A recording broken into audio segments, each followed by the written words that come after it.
All right. I think that's everything ready to go. Now we just have to. We should be fine for this. Hello, everybody. Welcome. It's Friday, and we're gonna draft some original Mirrodin. Um, this is a set that this might be. I'm trying to think. This is definitely a set I have the lowest, like. This is one of the sets I have the lowest, amount of knowledge going in, or experience going in, because as I've talked about in the past, I started playing Magic at Champions in Kamigawa, so I started drafting at Champions. That was actually how I started playing, was draft, and like some cards I'd been given by a friend. So like drafting Mirrodin block was just something I didn't do. So most of my experience drafting Mirrodin proper you've seen on stream. I think I've done maybe 2 of these in the past.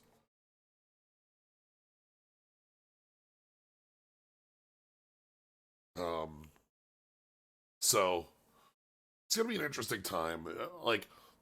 Basically, when it comes to like formats from Mirrodin before, I don't have a ton of draft experience with it, like maybe Invasion as a question mark because Invasion I've drafted a lot of. That's a fun one. But yeah, but this one we're doing a different style on this. In the past, we've done Mirrodin Darksteel Fithon. I've done triple Darksteel in life. But yeah, this is where we're going to be jumping into Mirrodin Darksteel, if I understand the format right. It's right here. I somehow don't think we're going to be fighting against. For one, cranial plating isn't in here, but we're not going to be fighting against like constructed affinity in this. Maybe we can try to build something close to it with like strong affinity cards, but like you know, drafted here is powered by the fact that a lot of decks are on heavy artifacts. I know a lot of like this is a format where like heft like shatter pulls a lot of weight. Terror is a lot weaker because it can't hit artifacts. Purge has a pretty high power level.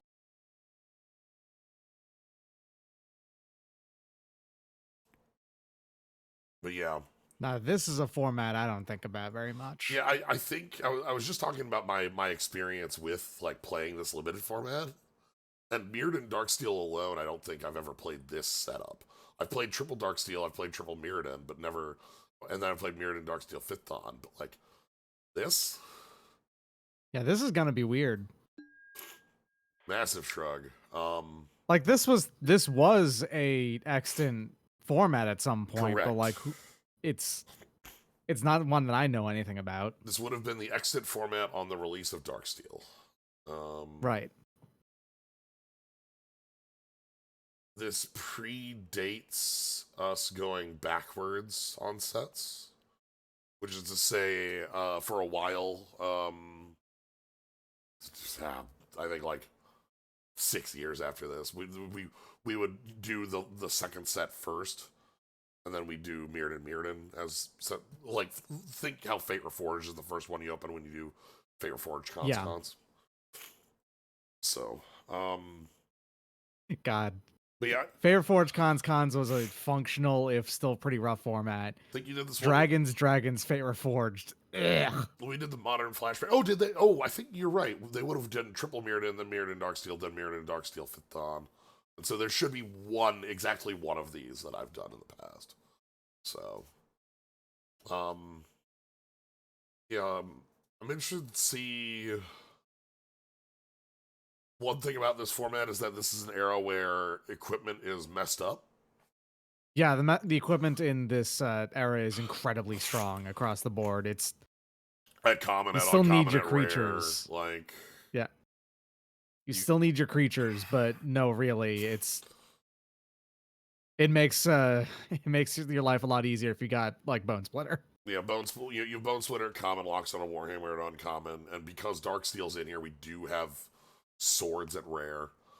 On top of that, there's just a lot of like odd equipment that's just really powerful given a long game. On the other side of that, everybody is pointing at artifacts as their thing to kill. We're in Mirrodin Darksteel, of course, people are just gonna main deck shatters. Like, Yep. not just main deck, like highly pick. High pick. Yeah, it's those are actually good cards here. They're functional removal for like a good 60% of the set. Yeah. So, like things like Viridian Shaman are, which is just green 2 for a 2/2 that destroys target artifact when uncommon to play. Gonna be pretty strong.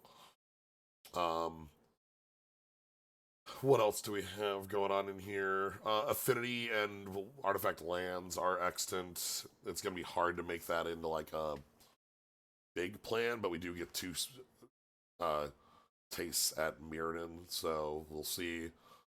Though I think Darksteel is the one with the affinity for basic ones, if I remember my sets right. They all blend in some ways. Oh, Darksteel also is where we get Skull Clamps. Talking about messed up artifact. Darksteel was notorious with with Skull Clamp because they had hoped that like Skull Clamp was not going to be as strong as it had shown once they had done testing when the set was already locked. They're like, well, maybe people will find a way around it, and it's like, well, we're printing like Steel Shaper's Gift and a bunch of other shit in the next set that just makes this stronger.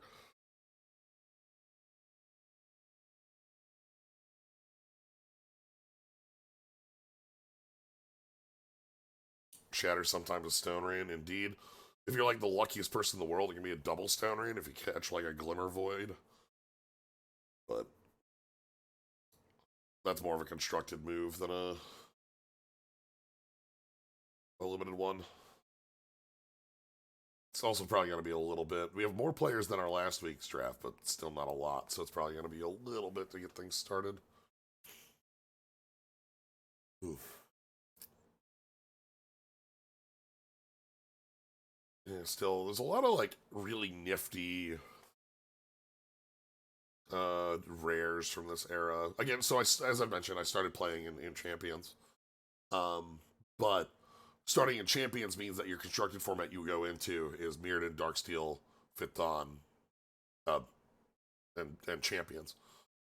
And so when I started playing Constructed, I learned how to play Magic by getting my ass kicked by Affinity, or Mono Blue Control, or like Rude Awakening ramp decks, or the like.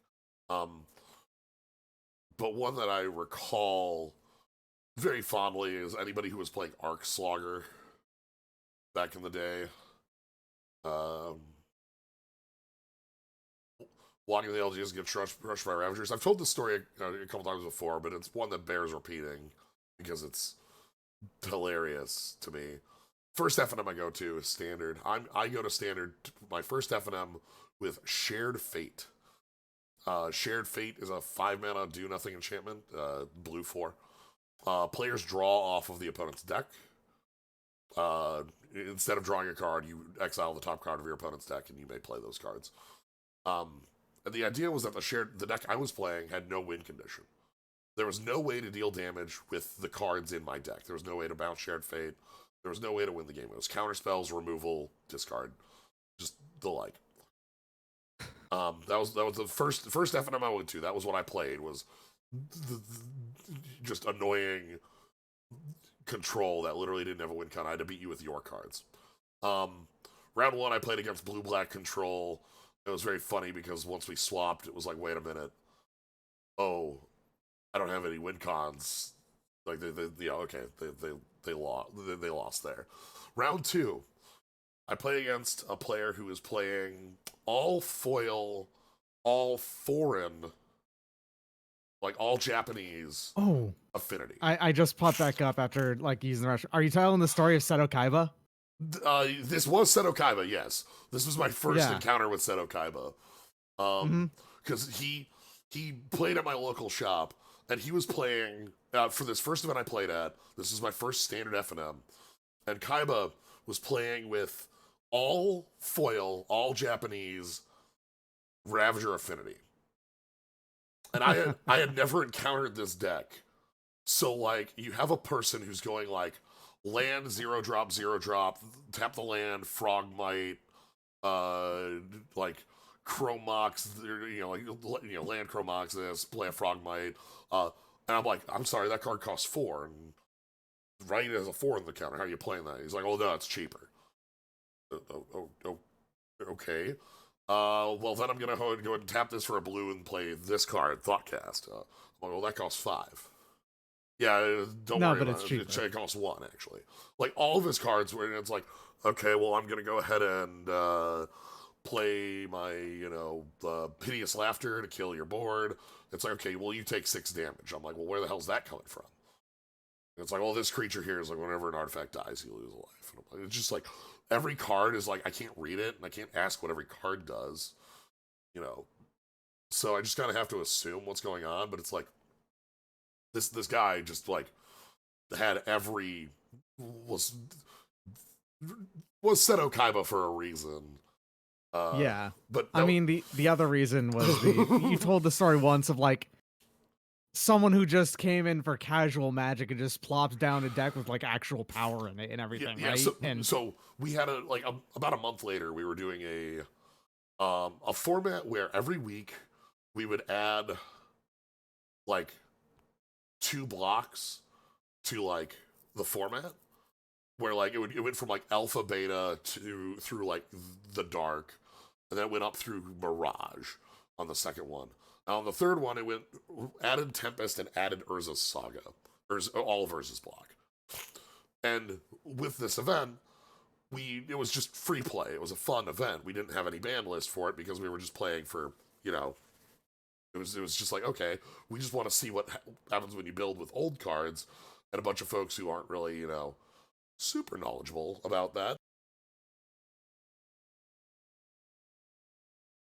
So, oh no, this had to have been up through Odyssey, because I was playing Battle of Wits in this. So I was playing 250 card Battle of Wits. And one of my first round opponents was playing like Allurin. I was like, oh, I can beat their combo, and then they just showed me that their combo's infinite. It's like, oh, okay, I can't beat your combo. But when I play against Kaiba here, I sit down playing my 250 card deck. They sit down. They win the flip. Turn 1. They go, all right. Mox Ruby, Mox Sapphire, Black Lotus, Tolarian Academy, Black Lotus. I'll tap my Academy for 4. I'll tap my Lotus to Windfall to draw 7 cards. I'll go ahead and play Mox Jet, Mox Jet, Mox Jet. I'll go ahead and untap my Academy with Frantic Search. I'll tap Academy for 8. I'll just like literally somebody showed up to the local shop with 4x of every piece of power. Yeah, and that's Jesus Christ, right? Like someone who clearly is probably almost certainly playing the game from the very beginning, pretty much, right? Like there is no way someone assembles a collection like that and is playing it without them actually having been there since alpha, and those were cheap. Yeah, basically. My knowledge of that was that their family, like his dad had played in 93 through 96, and like he started playing after like when, and he basically just inherited that deck, those cards and everything. They both used the collection for vintage events. Yeah, but that makes sense. Because they both played, they needed multiple sets of power. So yeah, which is unbelievable that there is someone out there who can do that, and hence why that is Seto Kaiba. That's Seto Kaiba. It's great because it's very much like it's just literally showing up with a deck that's 30 36 pieces of power, Academy, Windfall, Stroke of Genius, and like a couple ways to untap Academy. Like I think a Mind Over Matter or something like that, you know, and like just they didn't have an infinite combo, but they had like one, you know, they could Hercules recall their board and replay all their artifacts. It was quite beautiful. Again, these were like just incredibly wild experiences for a player who started playing a month or two before, to have someone show up and just be like, all right, let's we're playing a fake format that never existed. Oh boy. 4x of every mox. Never again encountered somebody like that. Yeah, that's something that you only encounter once in your lifetime at most. Yeah, they played at the shop up through Ravnica, and then I think they moved to the Twin Cities and started playing in a different shop. But yeah, even like going to vintage and legacy events later, like nobody had 4x of every piece of power. That's not. Yeah, no, of course not. Yeah. So, but yeah, that was my first experience with Affinity, was playing against Seto Kaiba with his fully foiled Japanese deck, which, you know, it was great to have, like, here's a card that costs red 1 and it deals 5 to you. And I'm like, how does that deal 5 damage? Like, that's so much damage for 1 in a red. And it's like, well, that's just what it does. It's like, oh, okay. Also lose a life for my Disciple of the Vault. Okay. Yep. Yeah. That sounds right. Yeah. So Affinity is a very, very, very efficient deck. Yes. Affinity was a deck that caught bans for a long time. They were reticent to make bans on to make standard bans for a little while with Skull Clamp, because they hadn't done any bans since Urza's. So it had been like, you know, 4 or 5 years at that point. You know, Invasion Odyssey, or, you know, Masks, Invasion Odyssey, Onslaught. We all made it through. They made it through no bans in standard. And so like they finally like caved and banned Skull Clamp around the release of Fifth Dawn. It took 3 months for that, and like it was kind of a joke because everyone knew Skull Clamp was just the most busted card possible. Like, it was just that defining. It took a very long. It took like so long for them to do it, and even though it was obvious from the outset that Skull Clamp was Skull Clamp. But they only banned Skull Clamp there. Yeah, and that's not enough. So Skull Clamp, when Skull Clamp was around, it wasn't just Affinity that was the only deck, because you had like Verdant Bloom, Tooth and Nail. You had like basically any deck that could like make 1/1s and make them cheaply could use Skull Clamp to draw cards efficiently and put up a fight, because you just have a million cards. Yeah, so you had the weird situation where Skull Clamp was clearly way too strong of a card and was format warping. However, the way that it warped the format was actually better than what it had without it, before anything else got banned in Affinity. Correct. How long did Oko take to hang around? Oko actually only took 2 months. Oko was not a... So, so to talk about historic bans, it took Affinity another 6 months to die. No, not even 6 months. It was near Betrayers. It took them like 9 months more to kill Affinity. It took them almost a full year to kill that deck. And when they killed it dead. It was like every artifact land, Disciple of the Vault, and was it Plating too? Cranial Plating might have also been. That sounds right. I know it was the. I don't think it was. I think Plating might have.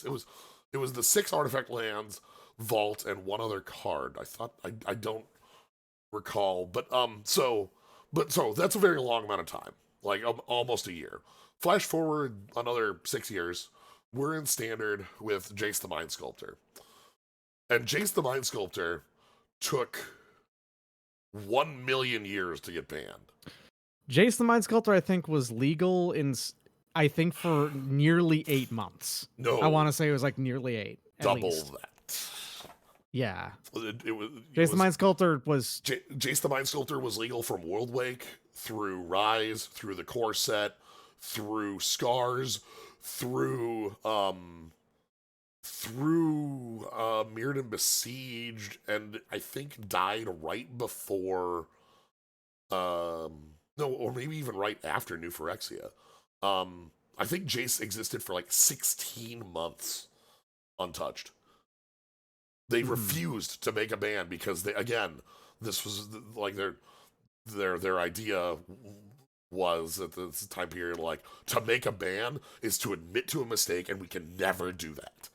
Never. Yeah, which was something that they eventually reversed, and therefore did bans pretty, much more aggressively. So honestly, in its own way, a little bit too aggressively, because it meant they also like admitted to just accepted making design mistakes occasionally. Correct. So Oko felt like Oko was around forever. Oko didn't last till the next set. Yeah. Oko didn't last until Oko was released in September, and I believe banned late November. Maybe. Yeah, and for what it's worth, it probably felt like it took a million years because that was during the era where they were more willing to make bans. Well, also in general, it was during the era of Oko is in the era of Magic Arena, and there's a big difference between the only time I play Magic is my local FNM, and I play once on Friday. Playing Magic whenever I want. Yeah, so you get into an era from Battle of Zendikar forward where they're a lot more willing to hit the hammer on bans. This starts with the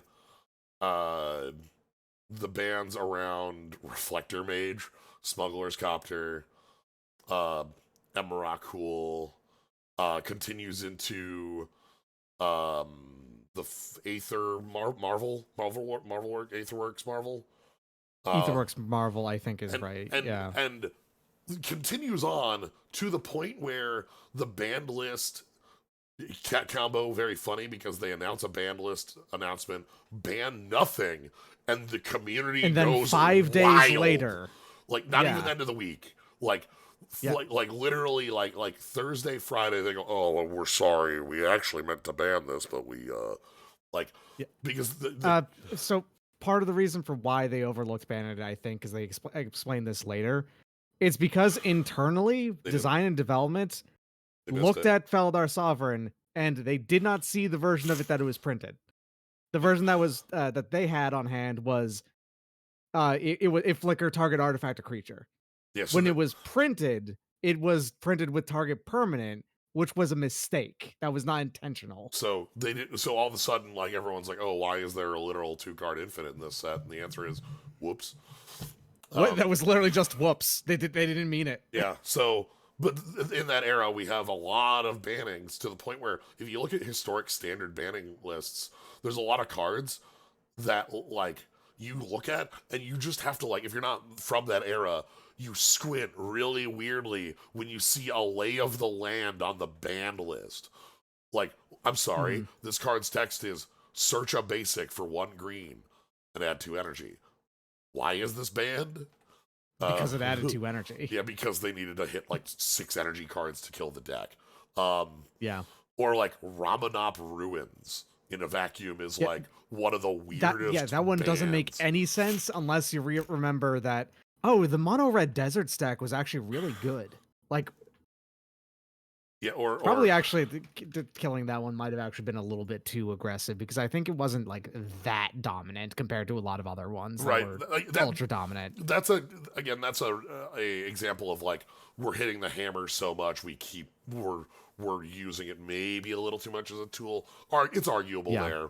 That one was definitely arguable because I would need to really look at the raw numbers about it. I don't remember Ramanop Ruins being incredibly dominant, but I do know it was very common to play. So all right. So Fate Spinner is a hilarious card on MTGO, this card was one of the most famous bugs on MTGO. You, for a while, you did not play this card because it resulted in stupid shit.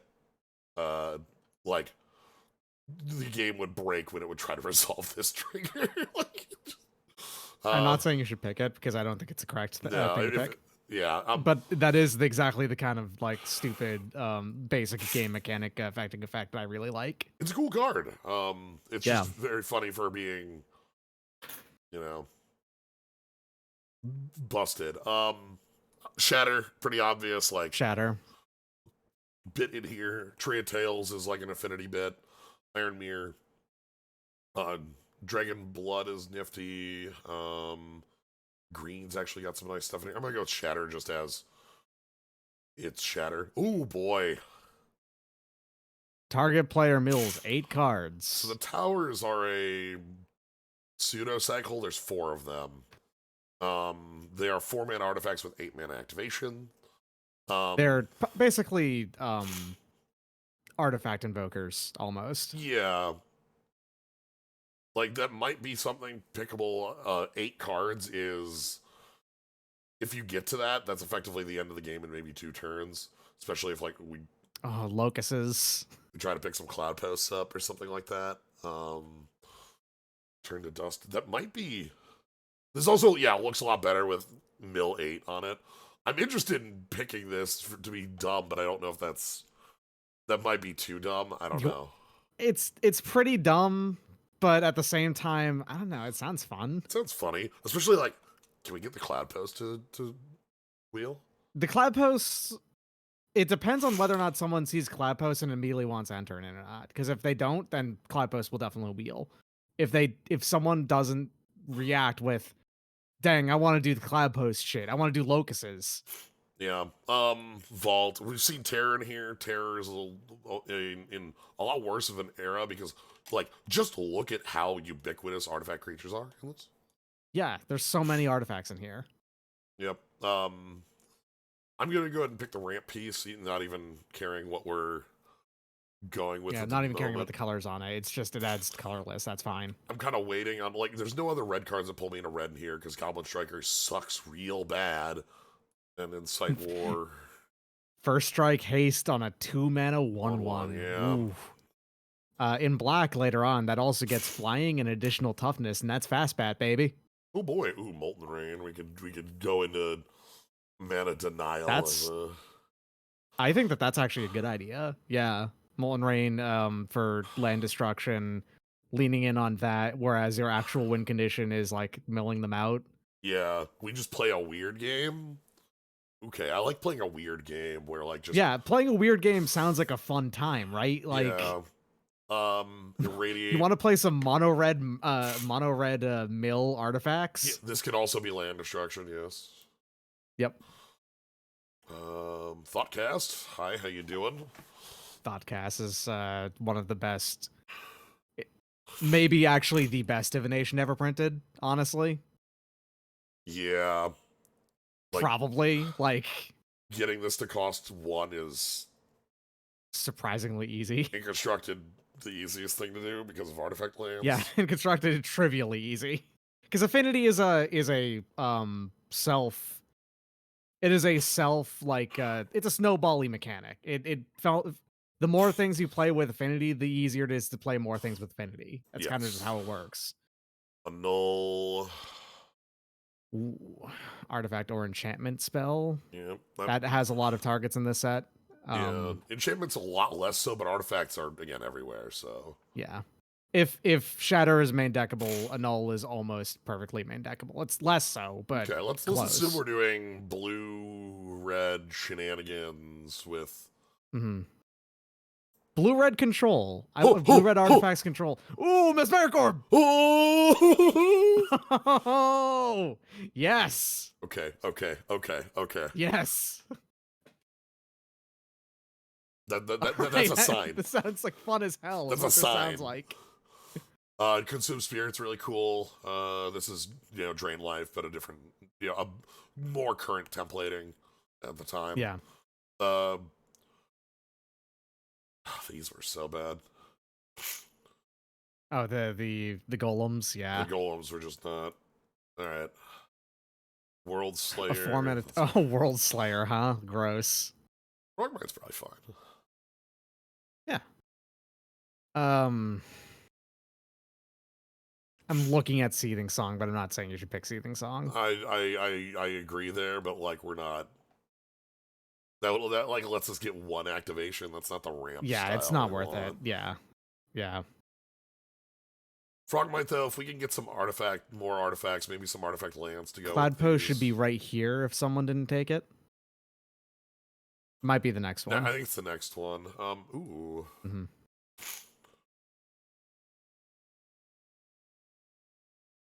Format a 3/1 that has untap on artifact death. This does some weird combo shenanigans.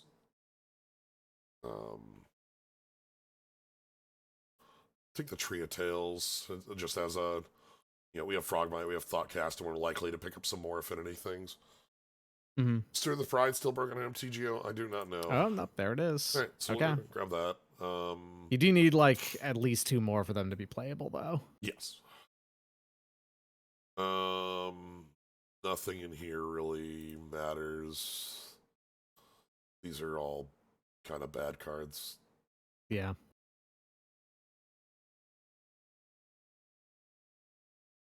Golem Skin Gauntlets is a really bad by itself, but regenerate target artifacts? Sure. Maybe? People played that as a 0 cost to Swordsman. Okay. We got a couple cards here that are just not real, but yeah, it's old sets have quite a lot of these, so especially to be fair, we're also immediately jumping on a really dumb deck. Another artifact creature means we can untap opponent's cards. War Elemental.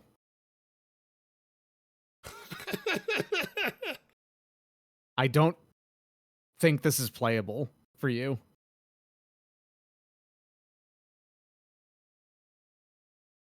So far, how do you deal damage? Frogmite? It's Molten Rain deals damage, 2 damage.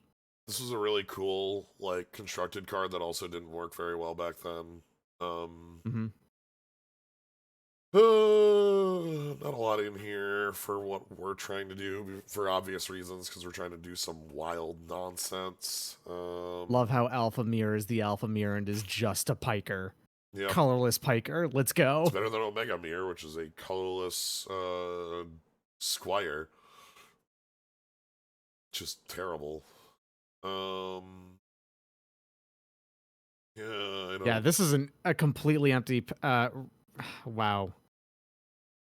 Of these cards, this is the set with Chimney Imp in it, right? Literal Chimney Imp.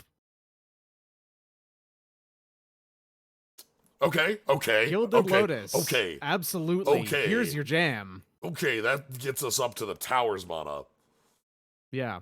Either Spellbomb, Shatter, Iron Mirror, Mask of Memory. Yeah, there's a lot of actually good ones really in here. But oh, Galvanic Key. Yeah. This is a very You're gonna get something back that's good. Galvanic Key is expensive for the like total thing, but it has Flash. Domineer, excellent. Great Furnace, also excellent. Yeah. Cloudpost. Could be worthwhile if we get another 1 or 2. I'm gonna table the Cloudpost. Your Cloudpost is gonna table, yeah, probably. The first one tabled, second one's gonna table. Yeah, we're not gonna table that Great Furnace. We could get this Domineer here. Domineer is a way for you to, exist on the board. It is both removal and, gets you a threat. We have some problems if our opponents decide to just play like Crystal Shard high. Crystal Shards. You're gonna be. Here's gonna be the thing about your deck, right? What is one of the things that people remember the most about Mirrodin as a format? It's very aggressive. You know what you're gonna fold immediately to? An aggressive deck. We're gonna fold to like, not even just aggressive. We're gonna fold to like a person who plays Tel Jihad Chosen. Yeah. Because like we can't interact with this card. at all. Creature count 3. 3. Hey, for what's worth, Frogmite's a pretty decent creature. Wait, sorry. Oh, sorry. Creature count 1. This deck rules. This deck is very good. I like it so far. I need another Molten Rain. Wizard Replicas. Oh, there's Omega Mirror. Wizard Replicas fine. Tel Jihad Stylus is our way to not meld our own nonsense. Wizard Replica's like fine. I think that's what, again, it's an artifact. One more pick for our last like Thoughtcast or like things like that. Nurok Familiar. That has a very high hit rate right now. It's currently like 10 plus. So that's like a 1 in 4 for that to draw. It's versus a null, which is also like really good. We should probably get like a creature in this deck though. It's like a flying creature as well. It's not a great flying creature for actually being a creature, but it is a flying creature. Let's get like a creature in this deck, shall we? Hmm. We super die to like a non-artifact creature. It's fine. I just want to see this deck win like once or twice. That's what I'm looking for. I need to be able to play like turn 4 tower untap, activate tower, like off of Gilded Lotus nonsense. We'll see.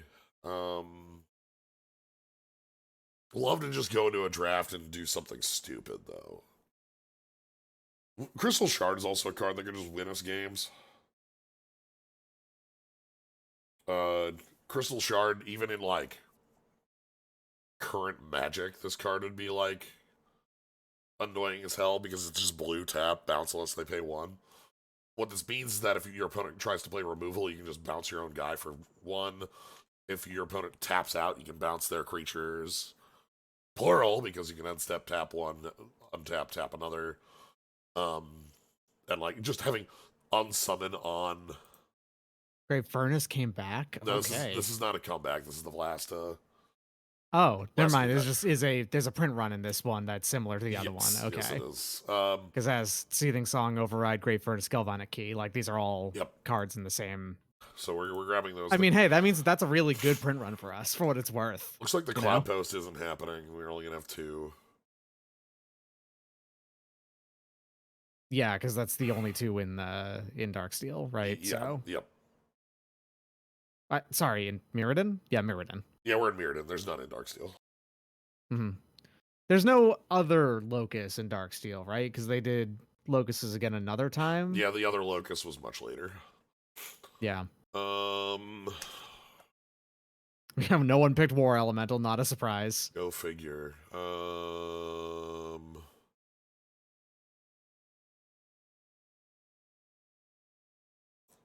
Actual literal Chimney Imp in this set. Ugh, man. Steel Wall can keep you alive. Yeah, you know. And is an artifact.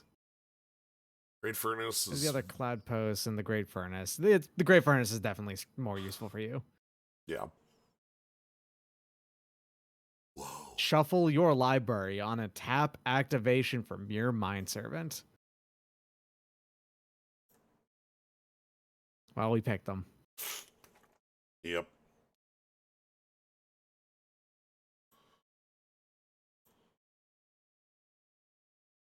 All right. Okay, let's see what Darksteel does. Darksteel. What do we got? Pulse of the Fields. Darksteel Ingot. Interesting. Actual Darksteel Ingot's pretty nice. We do want to be able to get to our cards quicker. Oh yeah, spawning pick creating spawn tokens. Yeah.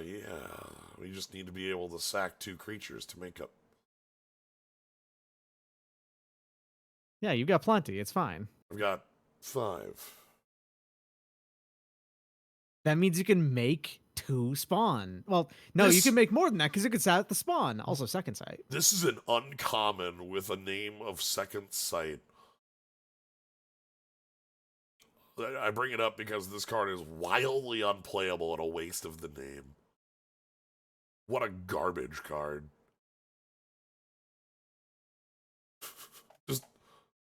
Yep, cool. Fate Seal 5, Scry 5, sort of. Not really. Here we are. This is a card that can keep us alive. Yeah.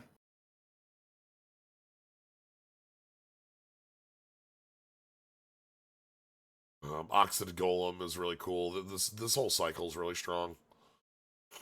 No, there's something that I'm looking at in this pack right here, and it's a big thing of like, there is a distinct difference. Obviously, there's a lot of distinct differences between this area of design and modern design and like sets and stuff like that. Yep.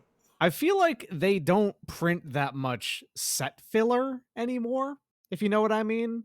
Like, there still is set filler in that there's still bad cards, you know? But yeah. Whenever a player casts a red spell, you may gain 1 life. That one was was wildly played in sideboards. Yeah, well, yes. I mean, because that's text that is much more reasonable in constructed than it is in limited is what I mean. Yeah. It's last word. Last word. The uncounterable counterspell. Quicksilver Behemoth has affinity for artifacts and right. This might be fine. Maybe if you are incredibly artifact heavy. Yeah, like we are. Your deck right now is currently, if you were to make a deck right now out of all your cards available to you, it would be over half artifacts, I think. Yeah.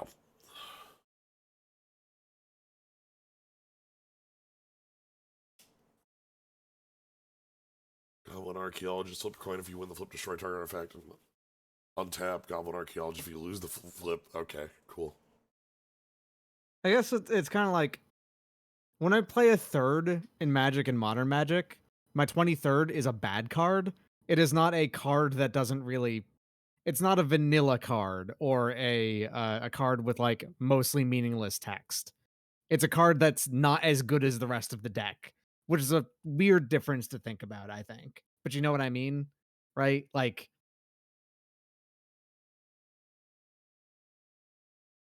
and I'm not even saying necessarily that's better. It's just different. Because sometimes I think I would actually prefer a card to be like a vanilla creature on my 23rd than something that's just actively bad. Ooh.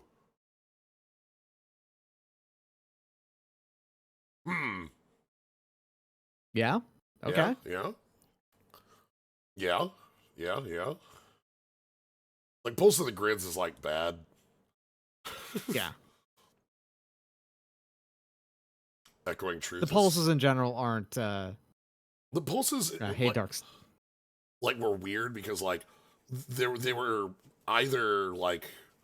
They didn't do anything because, like, they were... Like, the black and blue pulses, like, were just extremely bad on rate.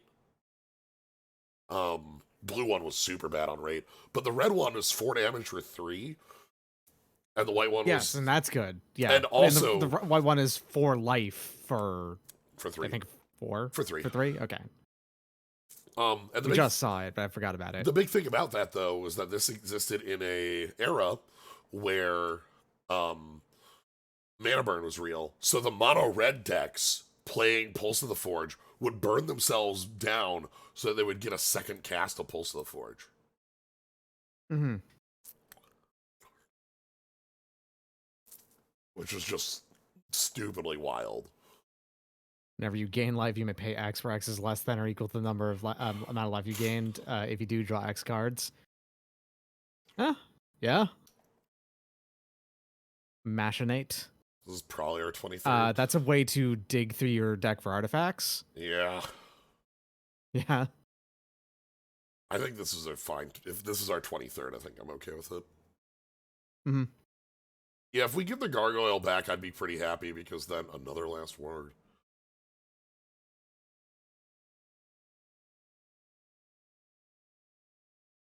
Reap and Sow. This was a standard all-star in Tooth and Nail. In Tooth and Nail. Because it not only does it say search your library for a land card, not basic, so you could go grab an Urza land, it let you beat the opposing Urza lands in the mirror. made it very powerful. Green Ramp had a lot of good stuff in this era. Nourish, I'm not saying pick it, but Nourish is actually one of the more efficient life gain spells in the game. Yep. Feed the Clan is much more efficient than it, but that still requires you to have Ferocious active. But yeah, no, gain 6 life or 2, actually quite good at that. If you needed to gain life, there you go. 4 mana 2/2 haste with modular 2, Arcbound Worker, Spin Crusher blocks, puts a counter on it, and then remove it, can't be blocked this turn. Man. Yeah.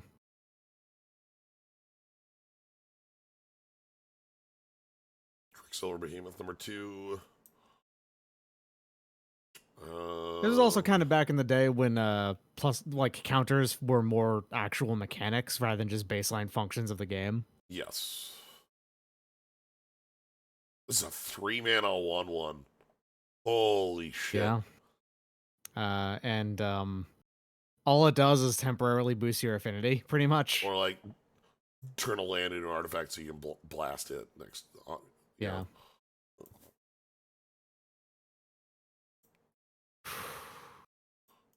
Your deck is really stupid. Yes. Like but it's also really different and really weird, and I'm interested in this. We can't. I'm interested in this. I don't care what I grab out of that. Inflame is the world's worst pyroclasm. It's so bad.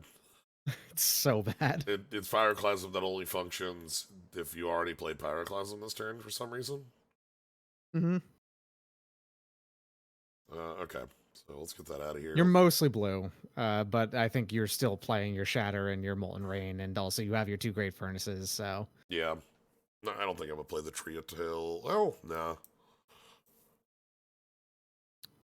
It does increase the artifact quantity of your deck, which means you're more likely to draw a card off that Eagle. Yeah, Stylus is bad. Lumen Grid Warden is awful. 2 Behemoths. I need 2 cuts. Arcbound Worker has almost nothing to throw onto.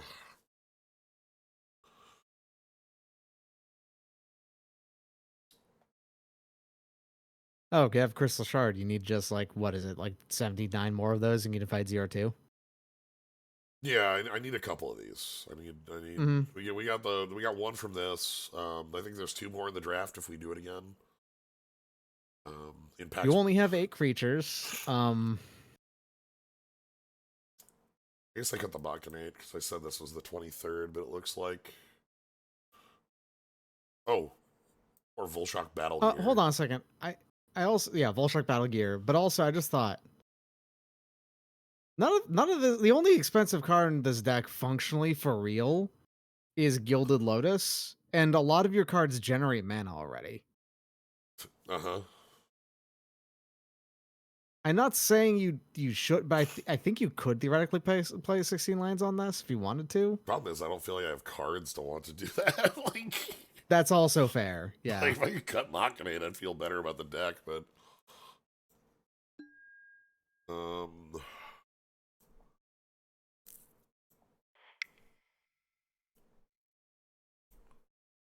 sure. All right, let's get run down. This is a deck that's just going to get wildly beaten by aggression. This is probably a 0/3, but at the same time, it should be a fun 0/3. And if you win even one game with it by doing your stupid moves, I think it's worth it. Yep.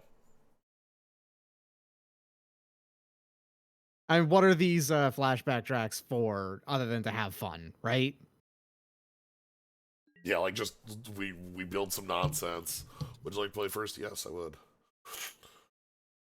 Hey, you got a steel wall on the way. Ah, hey, here we go. Island welding jar. I love that you have a Vulcan Engineer here, and unfortunately, everything you have here is incredibly cheap. So Vulcan Engineer is just a 1/1. Here we go. We're playing a steel wall on 1. All right, let's go. Opponent mulliganed once. No, they did not. Oh, okay. They were just in their own upkeep.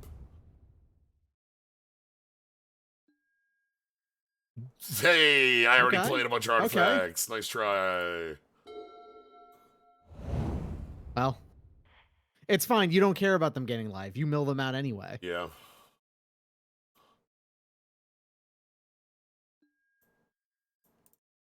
Alright, so I can play Gilded Lotus if I draw it.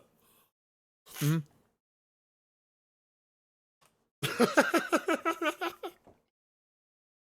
The problem is we need play Thoughtcast pretty easily if you do it as well. Yeah, it's like 2. 1, 2, 3. Okay. Yeah, with the other Great Furnace, I think it costs 2. Okay. Well.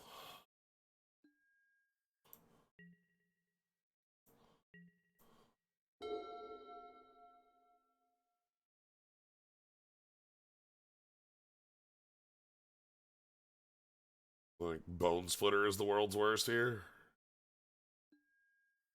Bone Splitter gets you... Oh, okay. Oh. Yeah. So that's a 2/3 flyer. 2/4 flying vigilance. 2/4. Yeah, 2/4 flying vigilance. Okay. You're getting hit with a 10-turn clock. Let's go. Alright. If they, like, equip that up a little bit more, then... Yep. They equip that up a little bit more, then you, We can bounce it. You can still Echoing Truth, but, yeah.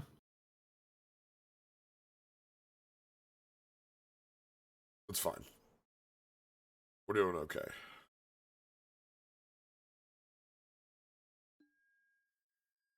Trample and can be blocked by one creature, sure. Your opponent's just like gaining life, like, all the time. I just don't care. Yeah, it's Frogmite!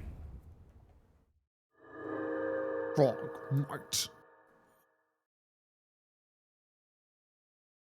This is just as long as it's equipped. It's not if it's double equipped, so...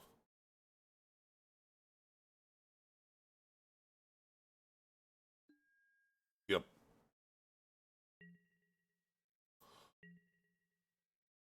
Would love to draw Crystal Shard or my tower here. If we draw the tower, we can activate it next turn on the untap. Mm-hmm. And that, like, would probably be good enough. That's a faster clock than what they've got, but also... See, the sad thing is, as I mentioned, I'm quite certain you're right on our mana curve being able to we could just drop down to 16. But what's your 23rd? We just don't have cards to do it. Like, okay, if that's the case, we look at what they're doing here, and then figure out if there is a sideboardable card as a 24th. All right, let's take a look. Right now, it seems like, actually, I don't think anything that we have in our sideboard matters. That's probably worth Echoing Truth on the attack, right? Yeah, that's gonna be... Because that's a lot of damage coming in. And it does make the Echoing Truth a 1-for-1, so... Also, they can't re-equip until next turn, which...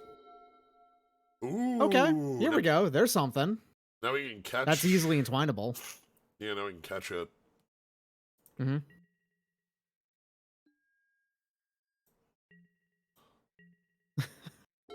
Why aren't they attacking with both of their creatures here? They don't want to trade with the Duncan Engineer. Alright, so... Yeah. I would, personally. I've already gained 6 life off of Vidalcan Lean and Elder here. Choose target creature, choose target player.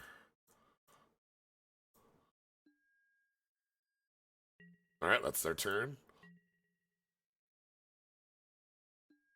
Oh, man. Yeah! Yeah! 0 mana Frogmite! Now our board state looks better than theirs. That's right. They still have the flying. They're going to have a flying frog next turn, yeah. But nothing is going to be able to gain power, so you can attack in with your Frogmite.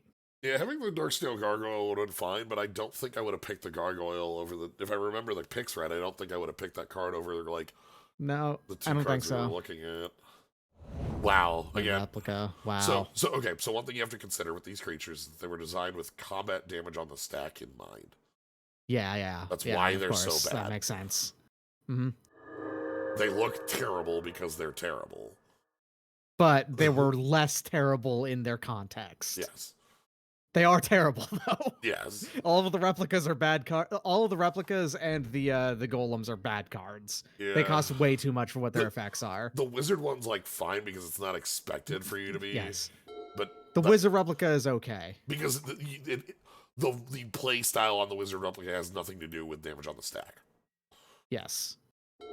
So, anyway, we've drawn some. You've drawn mostly lands. Some lands. We've drawn some lands. Mm-hmm. Maybe I was wrong, and that pulse of the blue pulse would have been like super good in our deck. That's okay. Yeah, that's right. Yeah. We're on the clock. Mm-hmm. Everything's fine.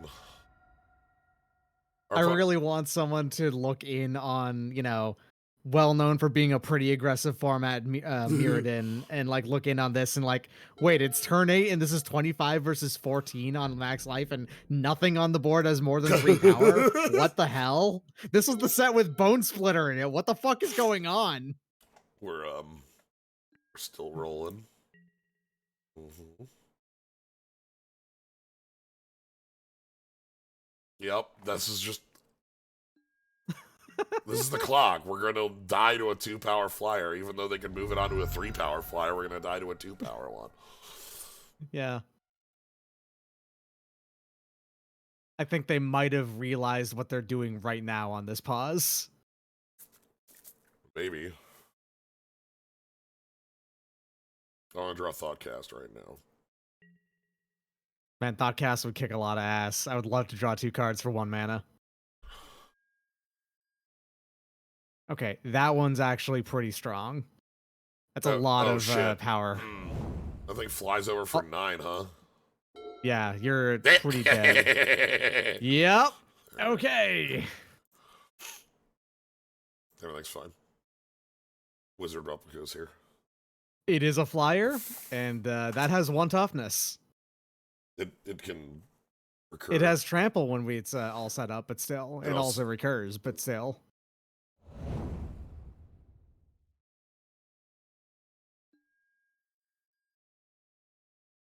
Oh, you can regenerate the Wizard Replica, I guess. They have to kill it twice.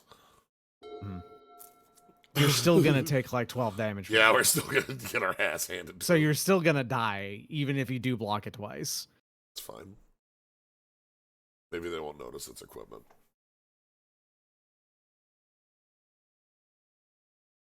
They can't not notice at this point, right? All they do here is just move their equipment over to it and then attack, right? Maybe they don't notice. Okay, well. They do. They know. Yeah. They didn't tap right, so that's good.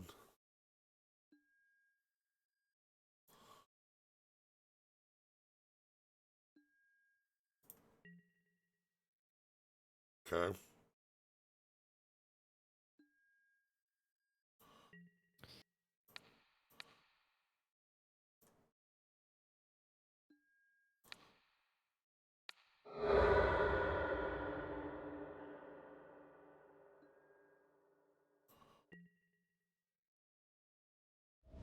All right.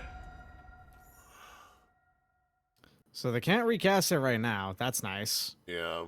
This is upkeep. It comes back and sacks a creature. So. Mm-hmm.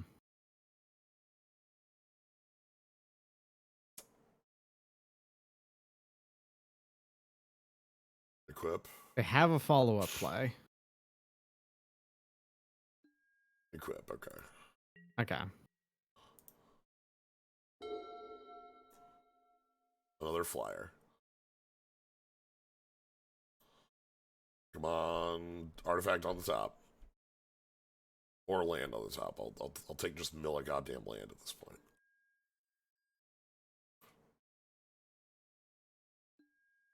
Yeah. Tower reel. Okay, that kills them in 3 turns. Yep. Which is slower than you die. Hopefully.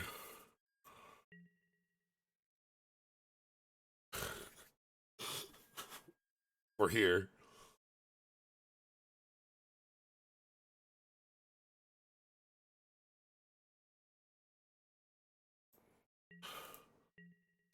Okay. The obelisk of knowledge. Obelisk of knowledge.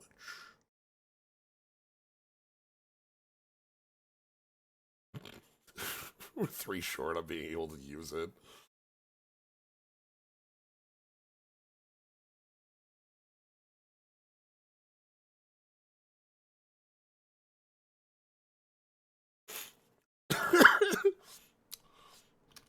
Or are we a tarot deck? Is that what this is?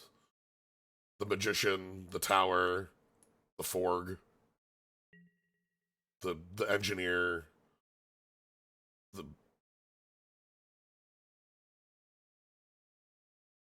I don't know what we got here.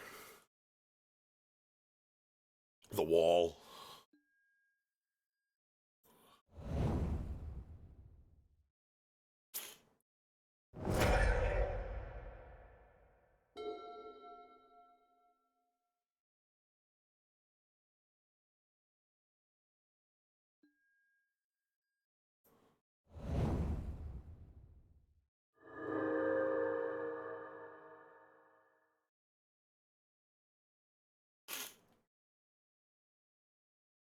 God, I think we're 1 turn short.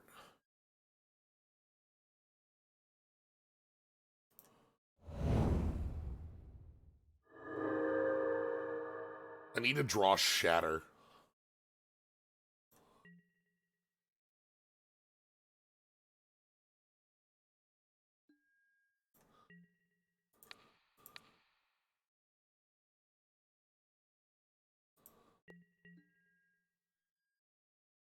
I could have countered the Sure Strike Trident, but like, we still die.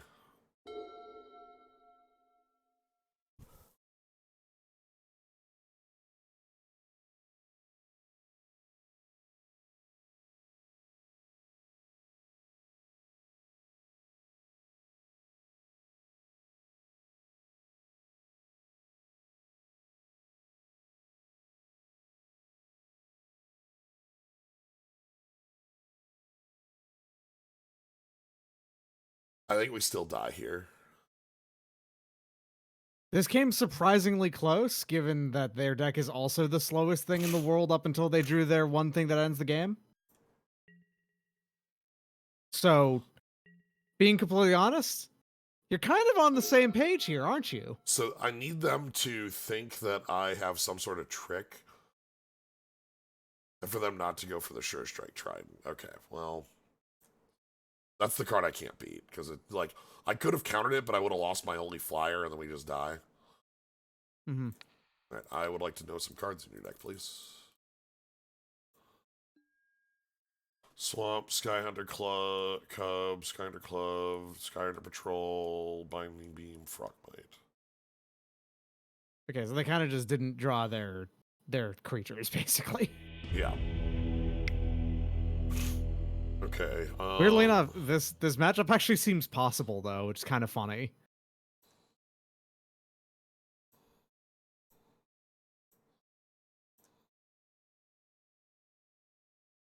I don't know what you'd put in here. Lock. No, that's a white card. I didn't. Yeah, I mistook it for know, an artifact card on first glance. There, sorry.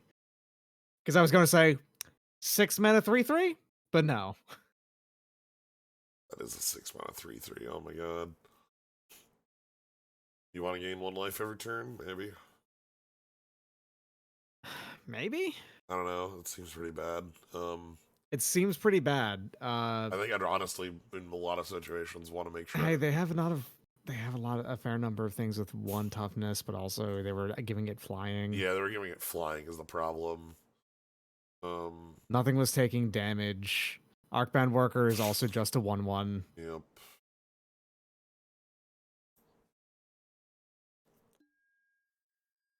Yes, I'd like to play first. Yes, I'd like to keep. Oh, hell yes. Yes, Holy absolutely. shit. This is your jam right here. We even have every piece of interaction in our hand.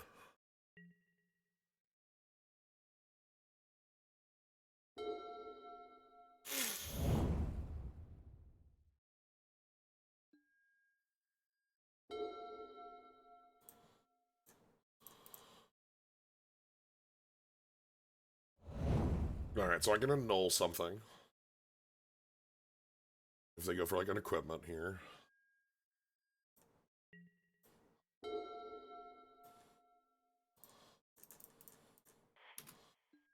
Tower go.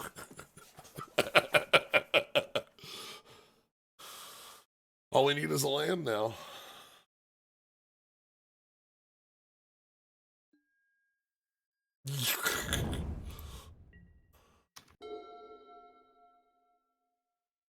Okay.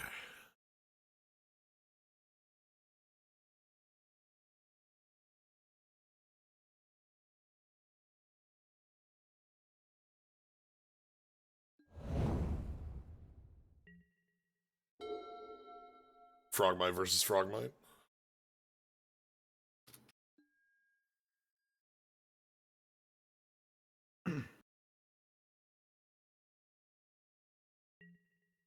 Nim Shrieker. Yeah, power equal to artifacts. Yep, so perfectly reasonable in their deck. Well, perfectly reasonable in a lot of decks in this. It's a flying creature that can get a lot of power, so... Alright, we have tower mana. That's it. Man, that Gilded Lotus, hell of a draw. Yeah.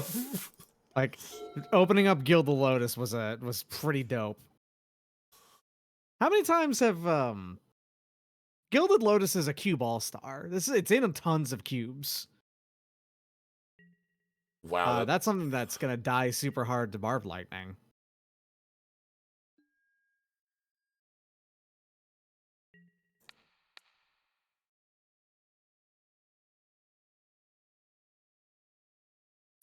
Waiting for the combat trick. You could also just take it, I guess. Yeah, I don't care. It's only, yeah, it's just +2 damage right now. They're also losing their other artifact. Yeah. So they're going to 1/1 after this, huh? Yeah, I just don't care. Oh, Ritual Restoration. You can't. But they have to pay for 4 still. Yeah, 3 still. which So they can't play it this turn. Yeah.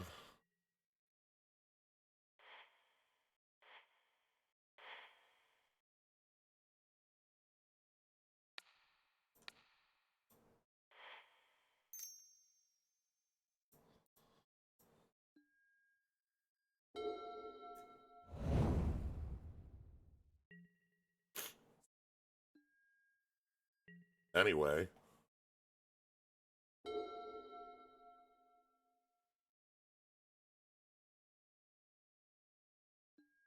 So your opponent has to kill you within the next 3 turns, basically, or they lose. Yes. Or destroy your tower.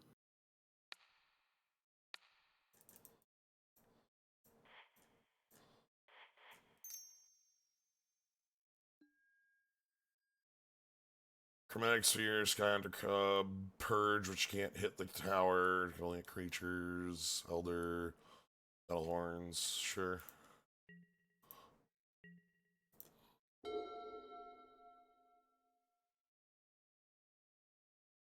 Costs 2, huh? That's not going to further. If you drew another artifact land, you could pull that off. Yeah. You have 16 life. It is extremely unlikely you will just suddenly die. Yeah. They'd have to put out some wild nonsense to kill me here. Sure, another body.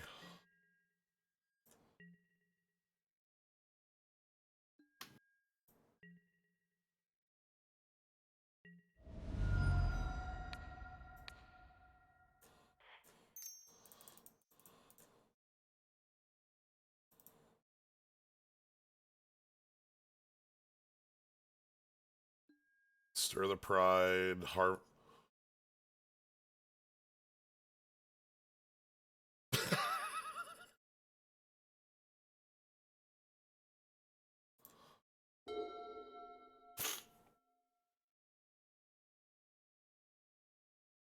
Once you've gotten the engine online, basically, it's hard to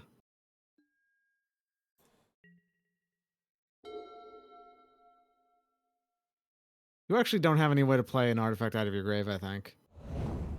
If your opponent destroyed the tower, we have the regen, and that's the only thing that it does. Yeah.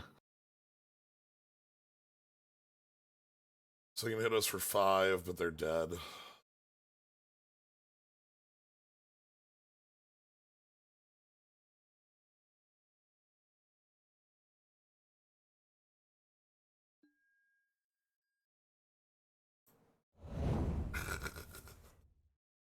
Yeah, obviously we're giving them targets, but like...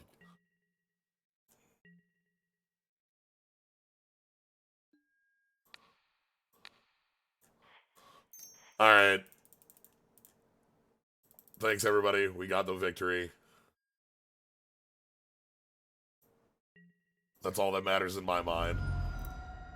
Yeah, because then on tap onto your turn, you just... Nice. I'm not showing them that. Yeah. All right, here's the most expensive mill 1 in the world. Mill 1. Yeah! Yeah. One with Tower of Murmurs. The Obelisk of Knowledge. The Obelisk of Knowledge. They drew their last card to see what it was. All right. That's a W in our side. Every game basically doesn't matter from there, so we're doing great. If we can ever draw hands like that, like, because that was not only was that like all the ramp to get what we needed, it was also every piece of interaction in our deck.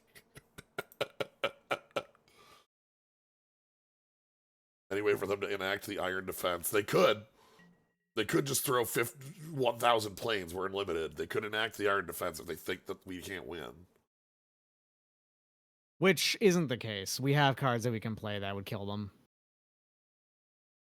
Yeah, we have like creatures. This looks fine. I mean, yeah, Frogma right there would kill them as well. Yeah, Crystal Shard's also nice to see.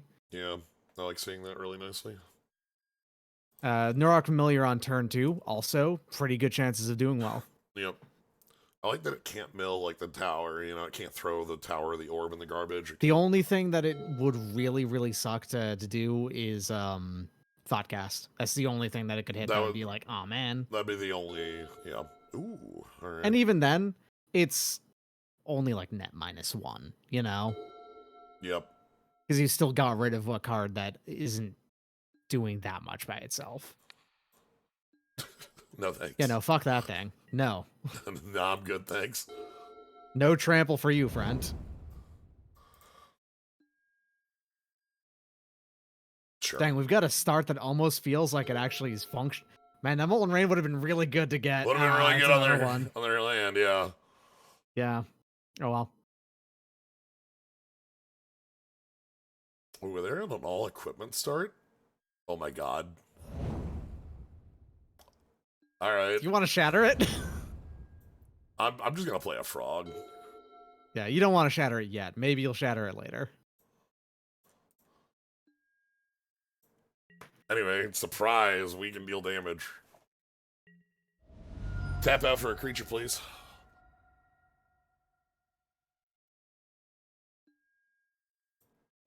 Not quite.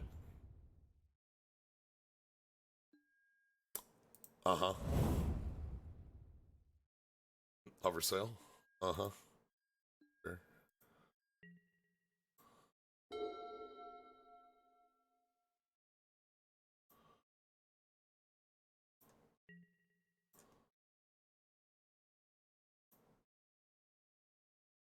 Yeah.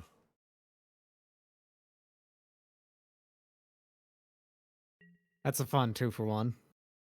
I'm giving them a 2 for 2 if they want, but if they're greedy... There are. Yeah. If they're greedy, they lose everything. If they went for the 1/1 in the air, they don't lose everything.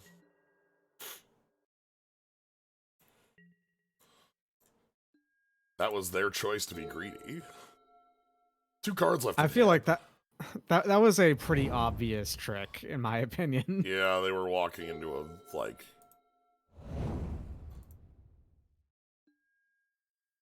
Alright, Crystal Shard rarely has the ability to really work, but it can, and it's anytime your opponent taps out, Well, so... Here's the thing.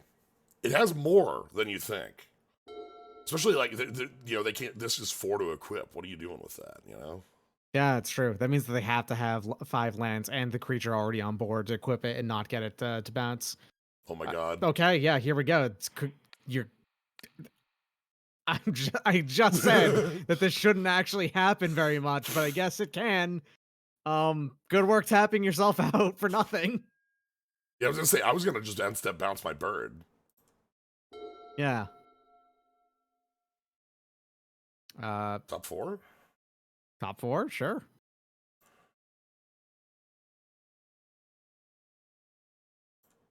Or 5, actually. Welding Jar, Gilded Lotus, Barbed Lightning. I'm gonna take the lightning out of this. You are currently killing them with creatures, so you may as well speed that up, yeah. Because, like, the Lotus just gets us closer to mana, and right now we're on 6. So, like, mana isn't, like, a super issue here. Whereas, like, 3 extra damage to the face is 3 extra... And is 3 extra damage to the face. Yeah, and also 3 damage to anything that they play, because I don't think anything that they've played has survived Barbed Lightning, or will survive Barbed Lightning. Yeah, everything they had, like, the 1/3 that could become a 2/4, but even then, you catch it before they equip it, so...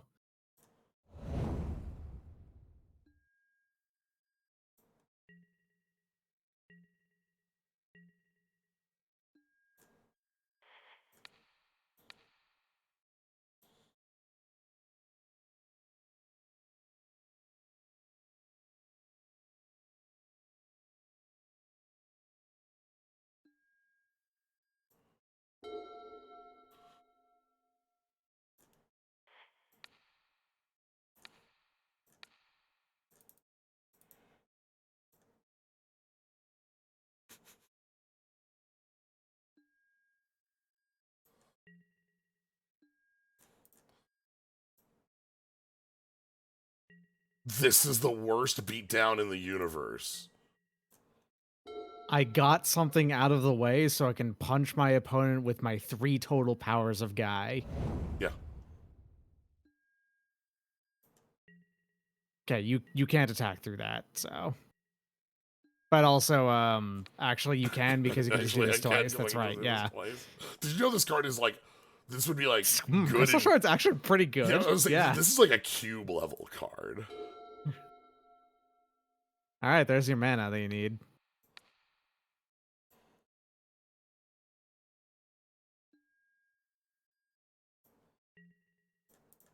Okay, if they draw a land, they can keep it around.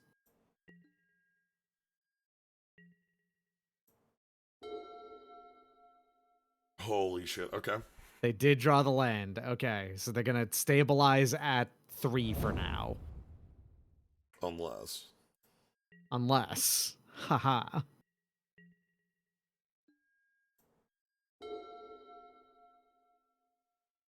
Okay, well, the good news is that you can just pick up your familiar and then play it again. Yeah. I'm gonna choose not to do that right now, though. That's fair. I'm gonna choose to end step, make that choice. Plus, they could still choose to play out, like, tap out and oversight and then kill themselves by doing that, pretty much. Yeah, or attack, or anything that, like, removes the patrol. Like, you know, equipping the Sure Shark Trident costs 4. They can barely do that. If they attack, I can block and bounce.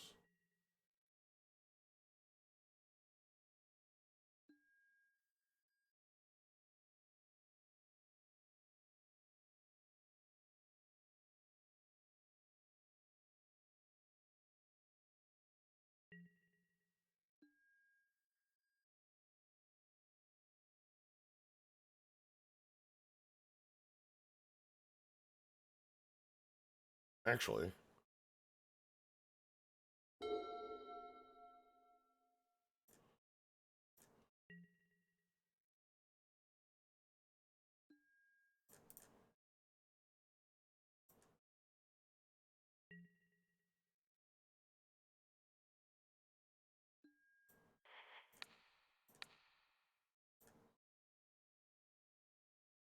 Oh, I see.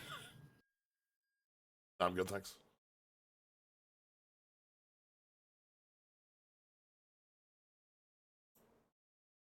This is also a way to untap Frogmite. Just Trident does damage to player, right? Player or planeswalker, because it got errata to both. So yeah, they can use it to shoot to like attack me at end step, but huh. This is a very, very silly way to keep two attackers around. they're probably gonna draw a 2-drop at some point. Yeah, there's a yeah. Here we go. Okay, and also this one will also have flying. So yep.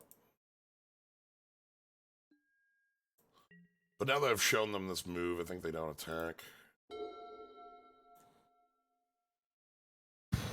okay, so now maybe at end step you grab the familiar. Yeah, or like combat. Yeah. Oh yeah, if you just use as a blocker. Yeah. No. That's the most likely to me. The other thing is they might not attack still because like they're at 2 and I've shown them this like funky way of being able to. Unfortunately, both of your ways to kill your opponent with your spells are in the grave right now. It's true. Molten Rain, they don't have any non-basics, but they'd have shown them. Mm-hmm. Alright, so then this is...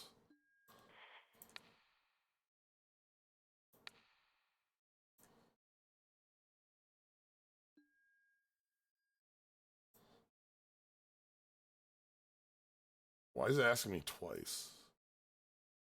Weird.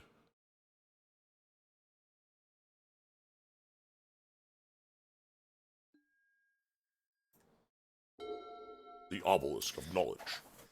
The Obelisk of Knowledge. We have 11 mana. We can't actually double.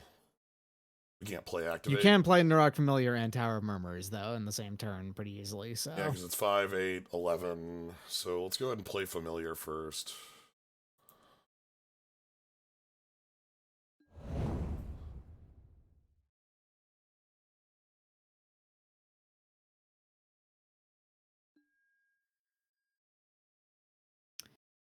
that does speed up the that would cause them to mill 4 cards. However, I need 4 cards brings them down to 19. Okay, no, it doesn't. I need to wait until they do like an attack turn or something like that. Mm-hmm. But I think there is a way to use that to speed us up. I think it kills us is one of the problems.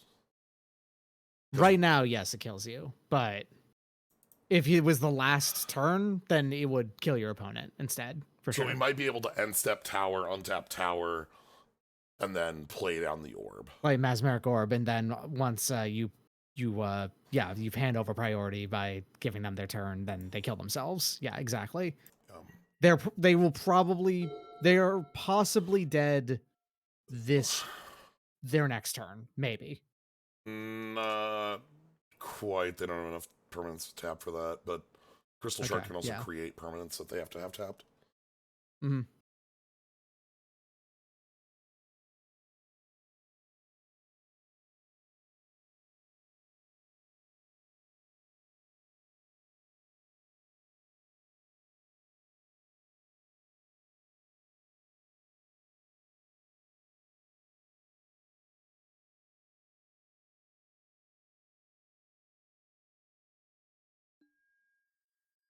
Sure.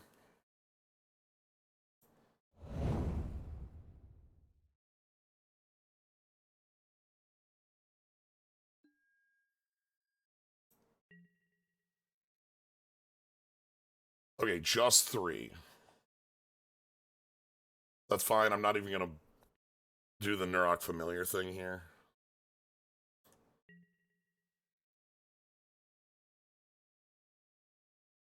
We're just going to take the hit.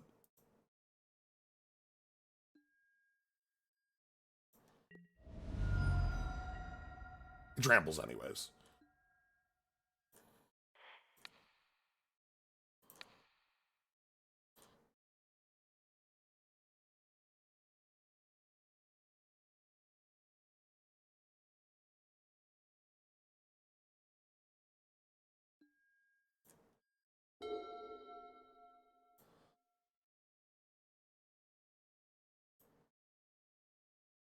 Okay. This is a good body because it threatens combat death. They are at 2, remember?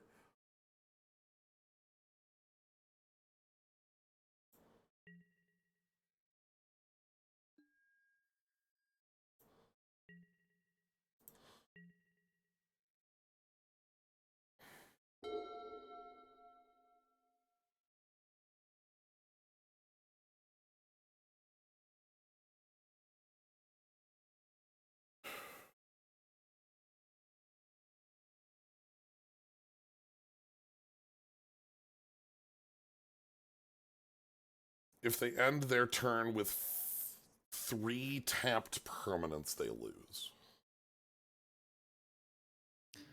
Entirely possible. They do know you have them as Merrick Orb, though. So But they have to know the the thing math. is, though, if they don't do anything, they're gonna die anyway. You know, so they have to do something. They have some problems. Yeah. Quicksilver Behemoth is a threat to them living. The Tower of Murmurs is also a threat to them living. Yeah, the Orb is also a threat to them living. Yeah.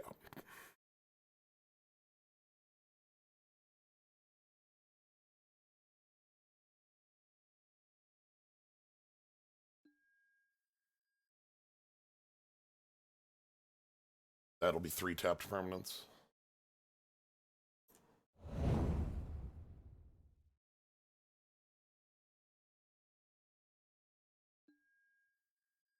They can hit me for a pretty hefty amount.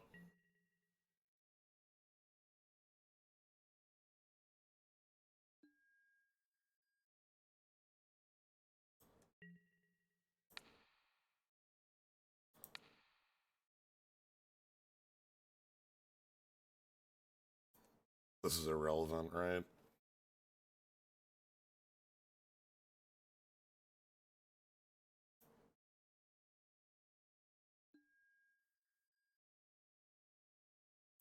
I don't think that they can explode and kill you. No.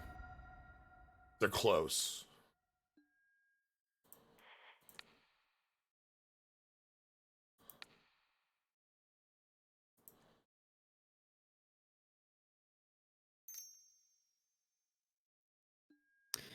Well, force them to have 4 tap permanents. And guess where the 5th one comes from? Yep.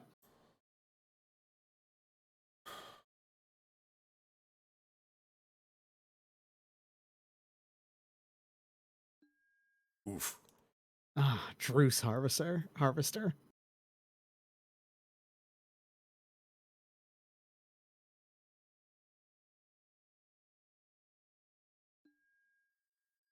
I cannot believe you're taking a match with this deck.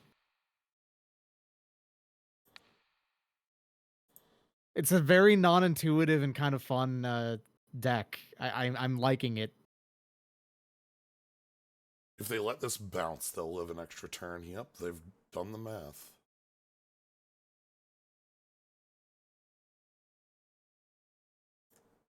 Well, if they've done the math, then there's no reason to play them as Merrick Orb. Correct. And now they have to put everything in front of this, or they die.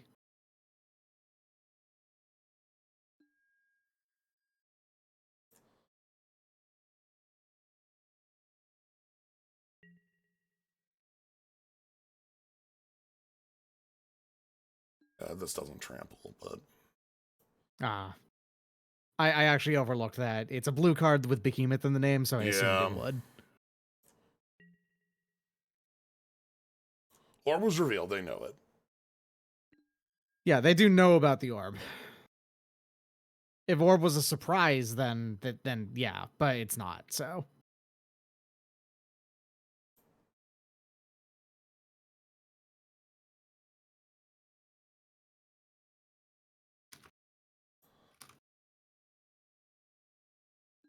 Because they'll only untap 4 permanents here.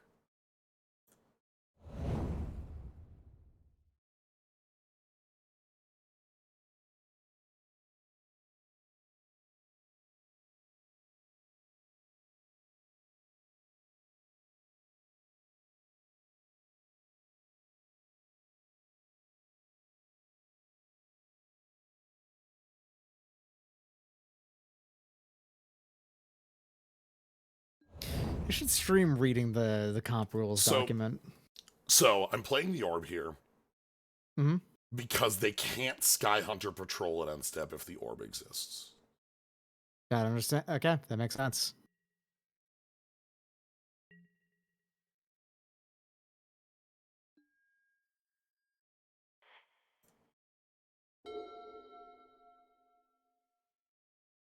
Now they have to kill us right now. Yep. If they do not kill you right now, they can't win the game.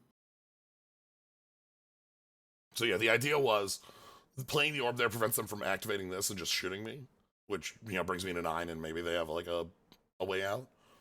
I can see it. It would be called Stir the Pride. That'd be enough to kill me. But Stir the Pride alone right now on this board is just 9 damage, not 11. If they had been able to throw the Sunstrike Trident, they could have killed me with the Stir the Pride in like play. But here they can't. I also am not gonna towers. Is there any way that playing the orb could have hurt?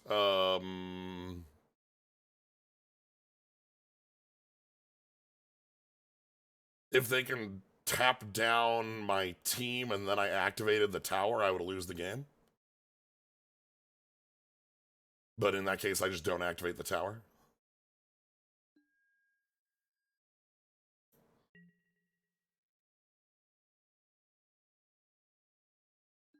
So this should be Stir the Pride entwined.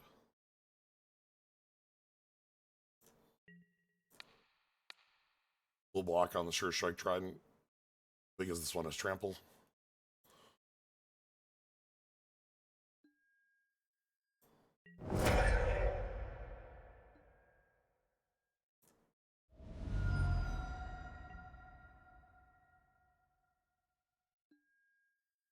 And there's Nim Shrieker returned. Again, I just don't activate it now.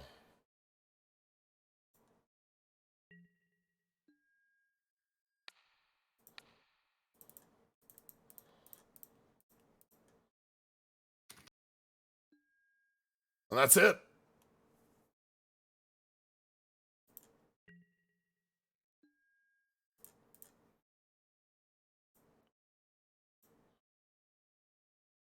Zero cards in deck, win by combat damage.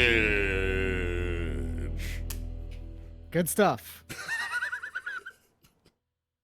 I'm very, very happy you won this match. This match makes it completely worth it that your deck is this stupid. Yep.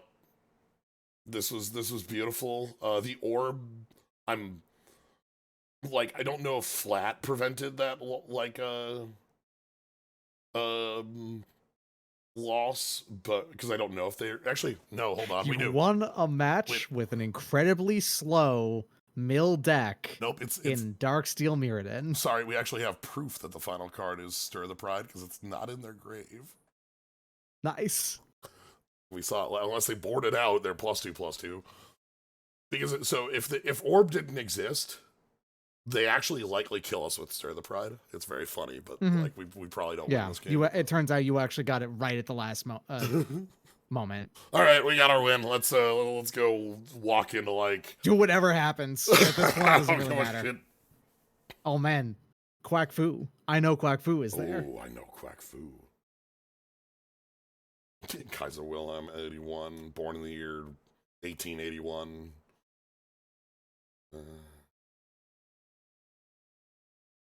Dash leak.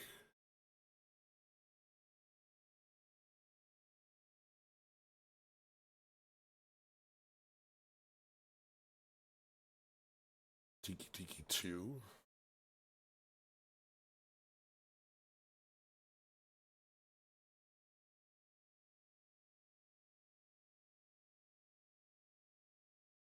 Yeah, my goodness. What a stupid deck. Love to defeat people with the obelisk of knowledge. So there's 4 towers. There's mill 8, there's gain 8, there's draw 4, and God, what's the last tower? Is it like I can look this up real quick. They're in Mirrodin towers. Yeah, and there was a 5th tower in I think there was a 5th tower in Scars to like make it a 5-card cycle. So Tower of Champions, which is +6/+6 on activation. Tower of Eons, which is you gain 10 life on activation. 10 life, okay. Tower of Fortunes, draw 4 cards. Yep. And Tower of Murmurs is mill 8 cards. Yeah, so here's Tower of Fortunes. That's the one that you probably want. Yeah, that's the one that but... probably wins you the game more often than not. Would you like play first? I mean, here's the thing: is the one that we're playing here actually also will win the game a pretty decent amount of time. This hand's good, yeah. A null turn 1 is actually surprisingly good, as we saw in last game. 4 damage, yeah. The 12 damage to a creature. I knew that Scars has one. Like, I put Tower of in the search. That should.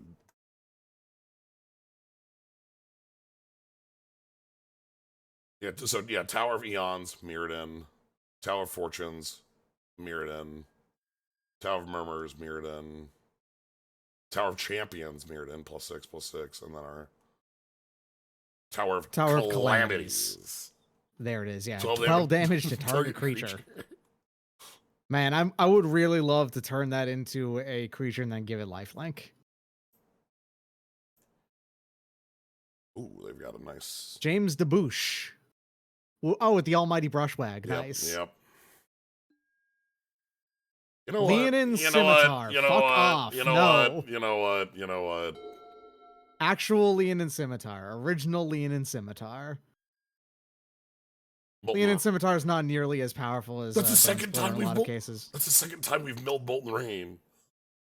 Rough. Okay, so they're very equipment heavy looking at this. Molten Rain, Molten Rain. Okay, what do we got? Nothing.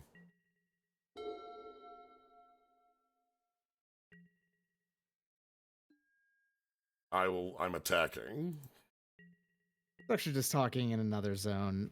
Would you say that there's only is Corpse Stance the only card that cares about Graveyard Order that sees any kind of play outside of when it was first printed? Somebody's gonna claim Nether Shadow, but they're lying to you. Gotcha.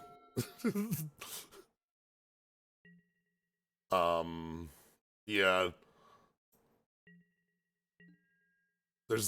There's a couple people will name, but I think Corpse Dance is the only one that was real. Corpse Dance is the only one I've seen in cubes. You know? That's the only way I'm coming up with it. I was literally about to type Nether Shadow, maybe. Oh! What? Really? Oh, their deck must have fully collapsed. They might have just drawn 5 lands in a row there and decided, I don't even want to keep doing this. Let's leave. Especially when I played Crystal Shard. Yeah. Well. All equipment, no creatures, and also no functional draws. Spiraling Darkness. It's exile the top 3 cards from your grave to play a Drain 3 or something like that. Holy shit. Oh man. Are you ready? Yes. Okay. I'm ready.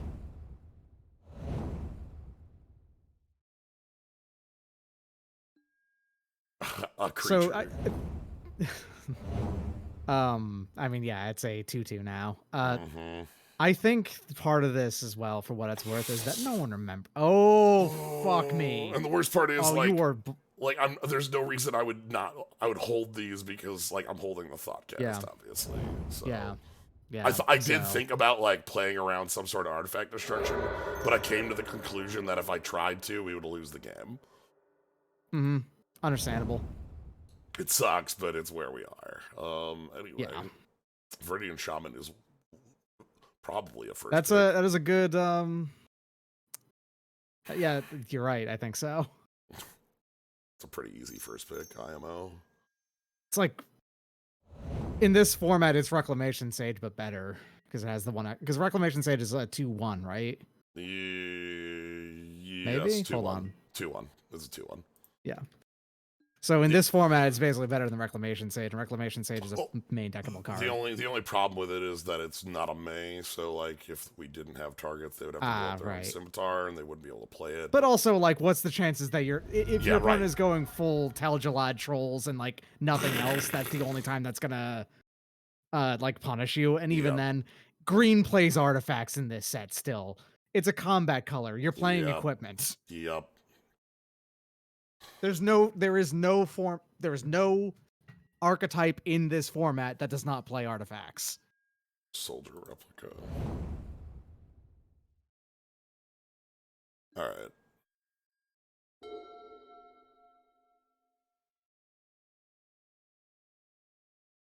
Now that's a freaking draw.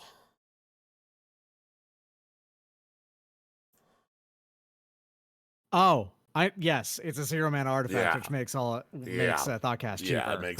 That makes sense. There's a whole lot here that all of a sudden turned on. 1, 2, 3, 4, 4. So that means that you could play out everything and just play Thoughtcast, but then you'd be tapped out. I think about a Wizard replica, back it up with a regen. That's fair. And then next turn we can. Wizard replica can block everything except for the 3/3. So. And the 3/3 can die to Barbed Lightning at some point. Yep. I don't want to kill it yet because, like, obviously, it's only a 2/2 real. Because anyway, this is 4 artifacts. Next turn it'll be 5, so I can go land, Darksteel, Quicksilver for 2, and that basically says the ground is over. So then they'll have to try to get in through the air. This is actually, like, super good for what we're doing.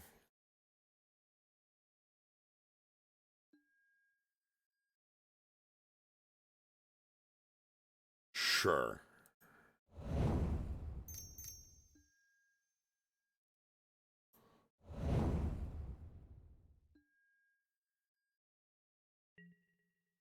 That's bad.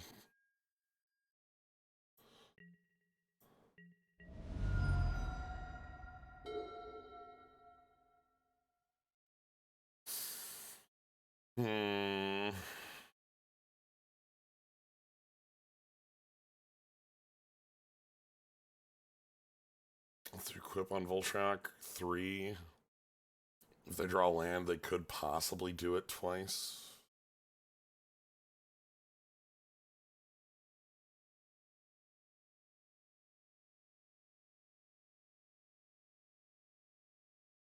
Okay, let's actually, if I'm going to play Barbed Lightning, if I'm not going to play Quicksilver, because I'm not going to play Quicksilver into a body that can just beat it.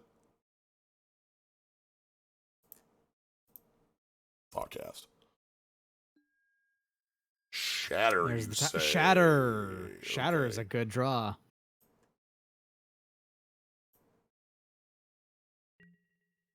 They do have this regenerate target artifact. But that's the flyer off the table. Mm-hmm. And we drew Tower. Yeah, drawing Tower is nice. Although it's a little bit far off from being castable still. You need one more. I need 2 more lands. Or 2 more sources of mana.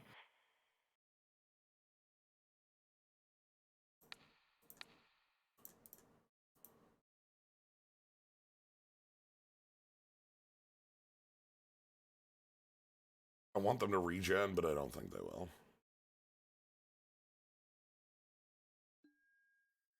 Oh, really? they are. That's bad. Check out why this is bad.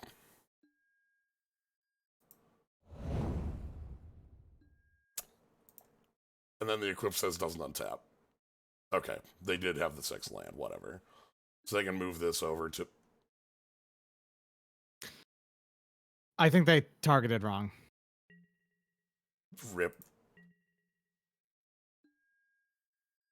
They, yeah, Mistakes. they targeted wrong. Mistakes were made. Mistakes were made. Yeah. Okay. Oh, God. How many? 1, 2, It's 6. 6 mills. Problem is we need to die. We need to stop from dying. Yeah, so Quicksilver Behemoth is probably the play you need. Can you play both?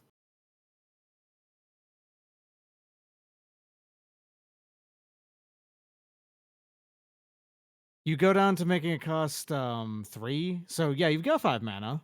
You do mill a few of your own cards if you do that. I lose the You ability have the to cards that matter in your... The problem is I lose the do lose ability the to bonus out. shatter here. Yeah. Weirdly enough, I think the play here is Quicksilver Behemoth, just as expensive as you can get it. Quicksilver Behemoth right now. Leave up Shatter. Leave up Shatter to catch a combat. Right. Because this will be like move gauntlets to Viridian Shaman.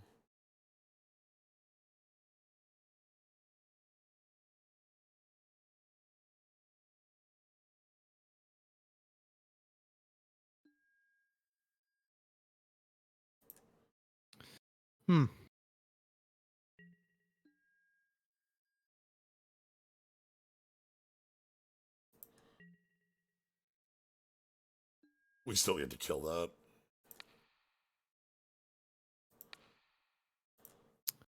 that. 1 card left in hand, white, green, available. It's a top deck, so I'm not going to play around it, but... That's fair, yeah. I'm just thinking about, like... I also don't even know. Predator Strike would be the card. Okay, this is stabilizing you pretty well. Yeah. Turn the hand.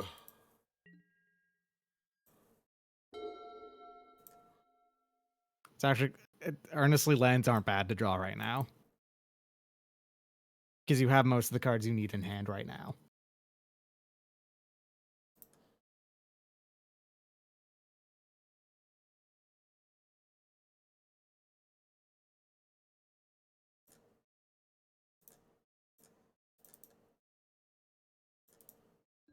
The Obelisk of Knowledge.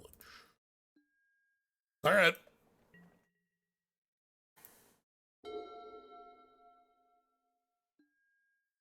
Flying first strike.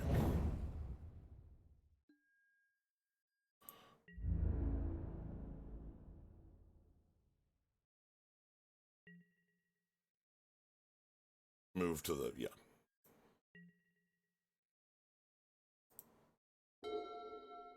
Okay.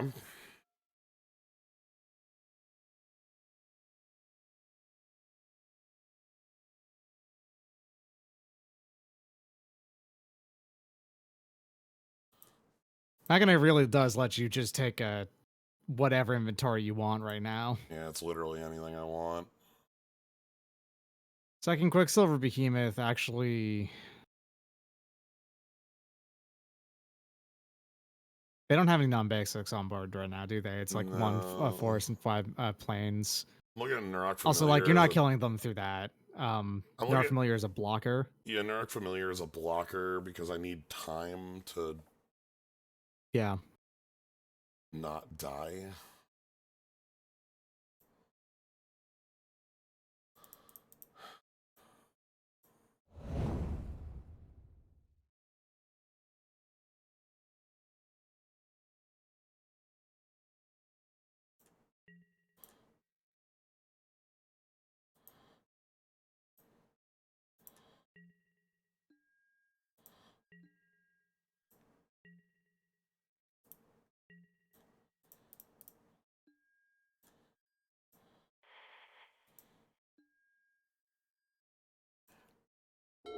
Awkward.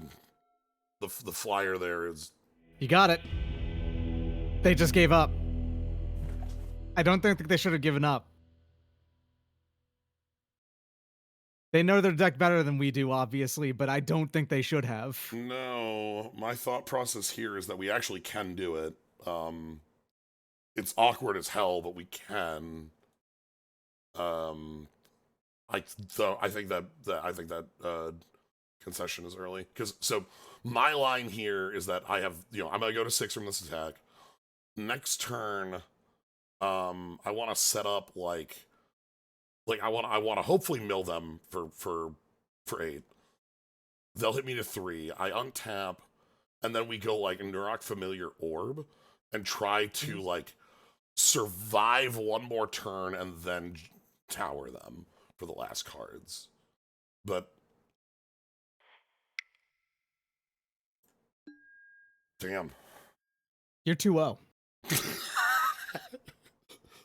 There's this thing about decks where when you see a deck that you think is a jalopy that's like you're convinced it's going to be 0-3, we know exactly where those decks go. That's right in the 3-0 pile. That definitely holds true. It somehow every is. time it happens. It feels every like it time. should be. It definitely is true that happens every time, and it's definitely not the confirmation bias. Look, all I'm saying is that sometimes they go in the 2-1 Jens, pile. this deck is bad. Sometimes it's not actually good. This deck is very bad. My favorite part about this deck is that, like, there was only one card left for me to draw that even interacted with that flyer. Yeah. This deck can't deal with flyers. You have, like, one flyer, one kill spell, and one shatter. That means that one of those requires the flyer to be an artifact to kill it. Like... This deck's very bad, but it's at least going in the 2-win pile. Exactly. The fact that it's winning it all is amazing. I will put this up to, I don't think anyone remembers how this set plays.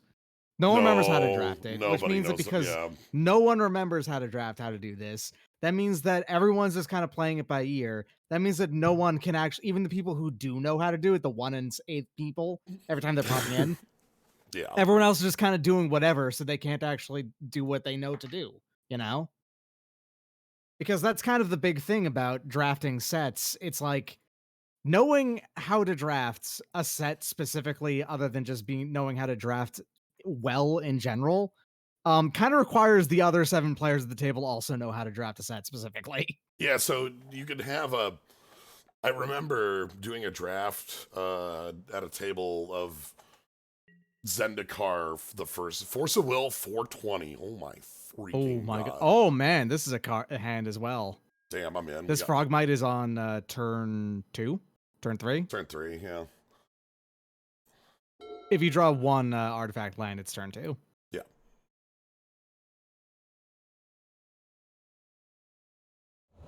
I love Arcslogger. Oh shit. Oh no. Okay, this might be the aggressive player that kicks your ass. This might be the player where Crystal Shard wins the game every time. Also possible.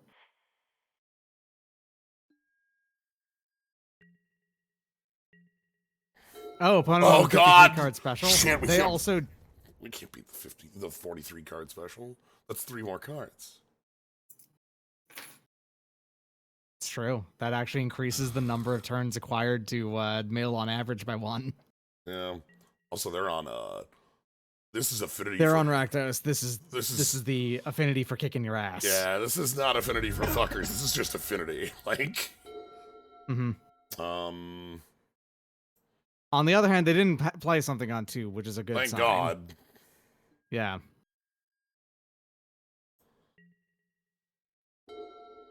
Alright, really liking that Crystal Shard.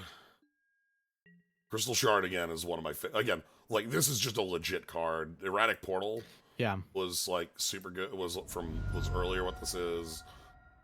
I am impressed by Crystal Shard already. Speaking of cards... Yeah. That's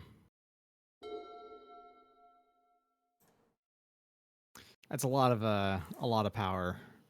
Let's go ahead and hopefully block it and kill it, but also they are playing red black. Okay, you've got a way to revive it, so that's that. Yeah. Echoing Decay is worst case.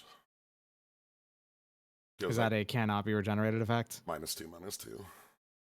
Ah. That doesn't get saved by regenerate. Mm-hmm.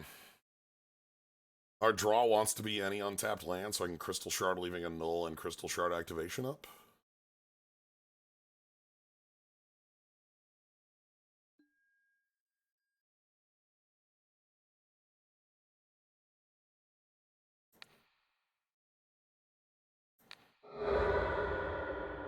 So it taps our creature. Yep. This just deals damage. But this body is way more useful, extant than not. Yeah. All right. If you draw a blue, well, I guess it doesn't really matter. You just need to draw a land, and Crystal Shard can function. Yep. Wow. I mean, I don't hate the card. It's just a little. Yeah, it's just not the right time for it. All right. So Crystal Shard is at least still a pretty good threat. Like, they can't play on curve creatures anymore.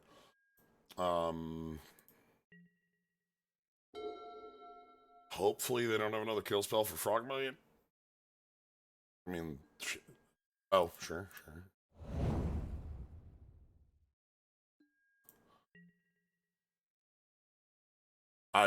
Yeah. I'll take the most obvious block in the world, thanks.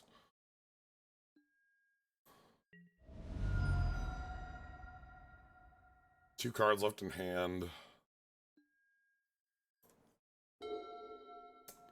Oof. You have a target for that, but you cannot play it. No. That'd be nice, but... You get to leave up a null this turn, at least. That's kind of nice. Yeah. I do get to, like, mess with them with the shard. Again, they can't tap out for an effect without losing one of their bodies. Mm-hmm. So we take 3.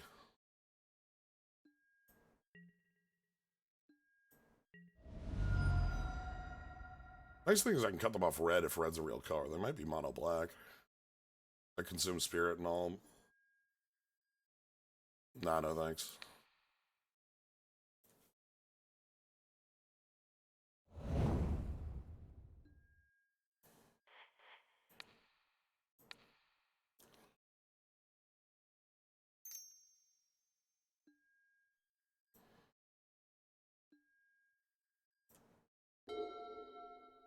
Sure. That's not bad. That's one step closer towards Gilded Lotus, and then, like, if you want to later, you can Gilded Lotus and Molten Rain on the same turn. Yeah, and I do actually get to prevent some damage here. Yep. We've got a... So I'm seeing that this is a consistent thing that people are not recognizing, I think, which is you have to leave up 2 mana to actually get completely outside of Crystal Shard's range. Volshock Morning Star. Oof.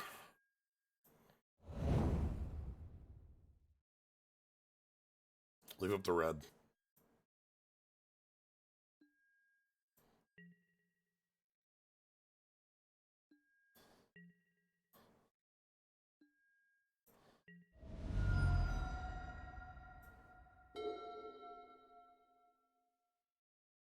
Okay, that gives you another turn.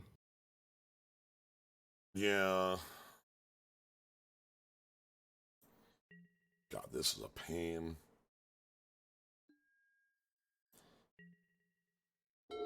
If I can get to Quicksilver Behemoth in play, that's where this can finally, like, stabilize. Mm-hmm. Gilded Lotus would do that, not by itself, but it would help.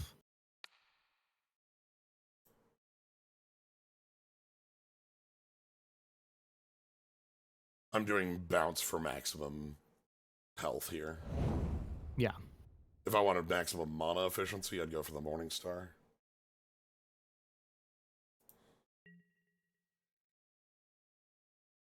Echoing Truth to save my Frogmite and bounce their Frogmite.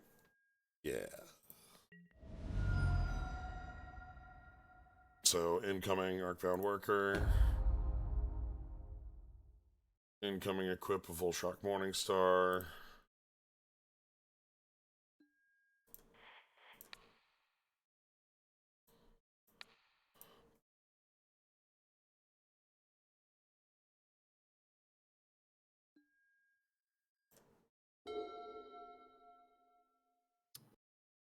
Man. It can draw you a land, and you still have that access. Yeah, there we go. That helps a lot. That makes Quicksilver Behemoth a lot easier to play. Problem is we're just dead on board. Yeah. All right. This one feels like we were a card, like a land 1 or 2 turns ago away from stabilizing. Yeah, it really does. You were actually reasonably close to stabilizing there. It's just this is the first game of your past 5 where you actually didn't draw lands. Yeah. Let's just keep it as is. We obviously do draw a reasonable amount of them. Yeah. Sure. Nurok Familiar. Sure, yeah.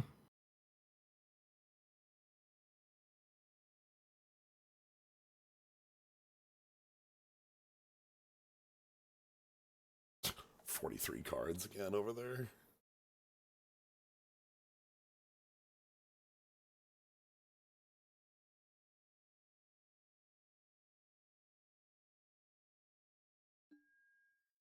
Roll the 5. That's a good sign for us. Yeah.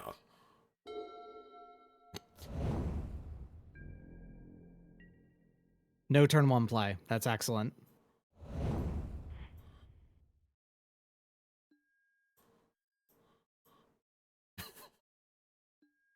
Here's my constructed deck. Pretty close. No, close. You would have needed to have the artifact island there. Save the Synod. Cool thing about welding jars, it means I don't get hit by blow up your goddamn land.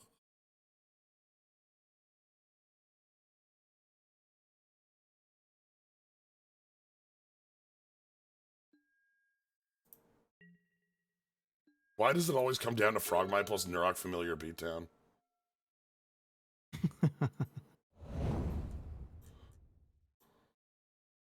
Alright, so we bin a Molten Rain off this. That's generally what this card does.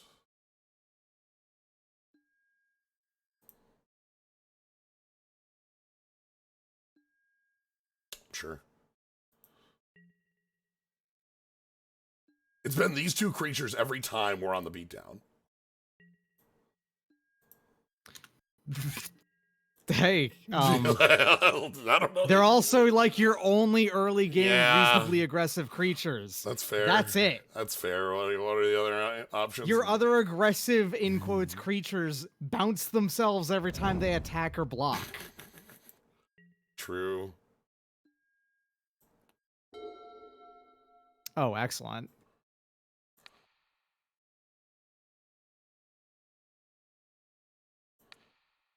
Hold on. You know what I'm thinking, right? Like, they're behind on mana. If they take the trade, you just go for their okay, all right. Yeah, yeah.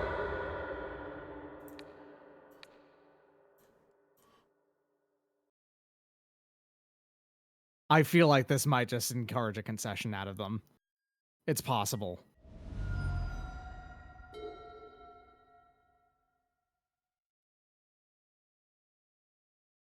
That is what we call in the business. Soul Steel! Attack the player. Specifically, like you go for the mental guard break. All right, they're not out. They did have another land. However, like hitting their vault isn't even bad because they have a lot of like cards that are just like artifact carrying. They just played an Affinity for Artifacts card. Yeah. You know, like. So clearly. All right, let's just keep moving in here. Oh no, Armas, Maricorp is so much worse if your opponent doesn't have lands. It is actually kind of fair that right now this Mesmericorp is a dead card in What the hand. Ether Vial! Oh my god! Fucking Ether Vial? Oh man! Oh my god! Holy shit, Ether Vial! Ether Vial. Yes! Ether Vial is cast with that mana cost? You play for, just put into play. Okay, put into play. This card, so, of all of the cards extant in Magic, Aether Vial has created more playable decks than any other card I can think of singularly. Probably, because yeah. like Ether Vial is a you could, wild card. You could take Ether Vial and put any aggressive deck in like Legacy, and then you have like and it blank, works, and you have blank Vial, and it's a real deck, and you can just win with that. It's legitimate, and like sliver, Vial Slivers, Vial Goblins, Vial Wizards, Vial Merfolk, Vial. I'm gonna may as well go for it. Like, there's no difference really then, and they're just gonna not choose to count. It's the same result, so yeah. You might trick them into tapping for it, I guess. And if you do, Mesmeric or no. Yeah, Ether Vial is a ridiculous card. Yes. It's ridiculous, but also it serves such an important function that it's like it's fine that it exists. It's just also really good. So it existed in the world where Mono Blue was a deck and constructed.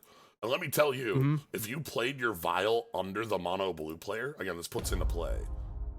Yep. So they can't counter things that they can only bounce. So bone. Like, we're doing the stupid beatdown again. Oh no, we're vialing a 1.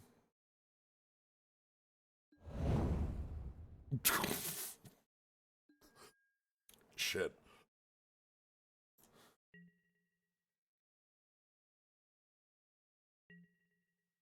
I watched a video of a lot of people have watched this video, I believe. It's of someone who is a big Hearthstone player trying to evaluate Magic cards as they see them. Yep. And Ether Vial was probably the thing that basically everyone first reading Ether Vial fucks up on, and like, oh, this means you don't have to cast anything that's expensive. You just get to get it out for free. Instead of the actual thing it's for of you play an extra creature in your aggressive deck every single turn. You ignore the mana cost of it. Yeah, on turn 2, you play a 2-drop and a 1-drop. On turn 3, you play... Oh my god. A 3-drop and a 2-drop and so on. Oh no, are you going to explode? Hell's happening. Following... Right. I don't think that you could possibly explode with one card left in hand and single black. No, they have one, yeah. I think this is just them playing out their hand. Steel Wall. You can still attack with both. Yeah.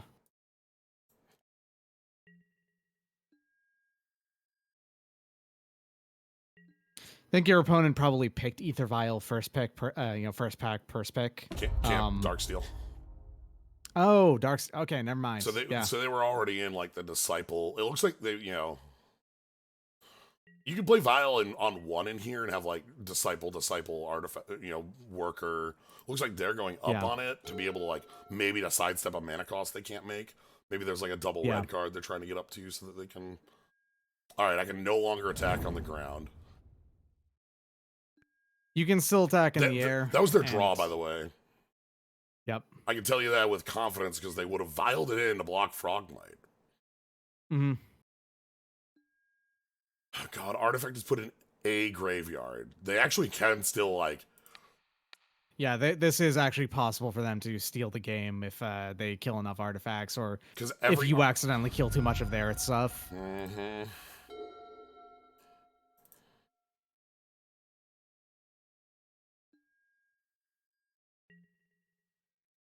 All right. On the other hand, I don't think they can attack with those anymore unless they draw a combat spell, right? So, because if you just block them with the Frogmite, then you have control of the game, pretty much. Yeah, and they would have to have like a fist, which they spent, which is why I thought this was a crazy, like just an absolutely wild play because they spent their trick that little like traded up, Mm-hmm. I think their Ether Vial is probably going to mostly miss from this point on. I'm pretty sure the Vial is going to some card that's like double red. They're looking for Arc Slogger off it or some nonsense. If they slam Arc Slogger into play off of Ether Vial, we just get to clap. Like that's what happens. Mm-hmm.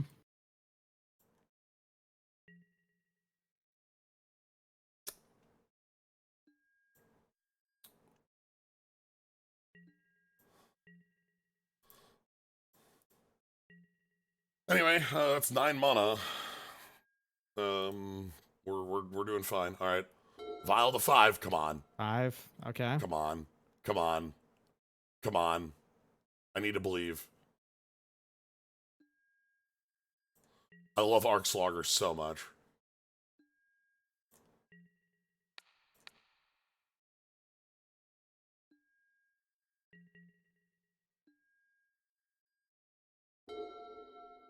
Ooh, okay. That's a good draw. Yeah, that is threatening a lethal attacker on the ground as well, because they can't even triple block and kill you with that.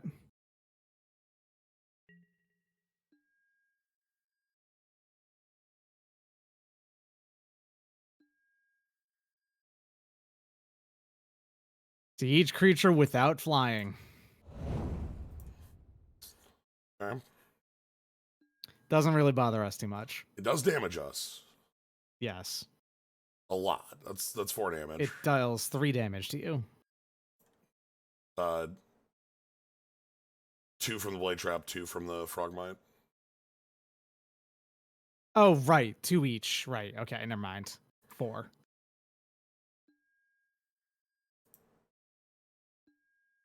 Okay, I'm happy to have the final card out of their hand.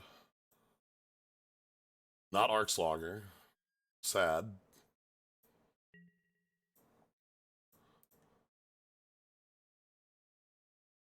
Anyway, here's another attacking threat.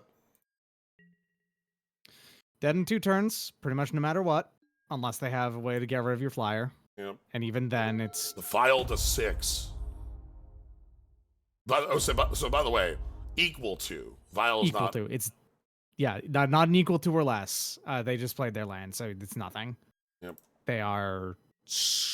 They have one draw left. One draw. That's it.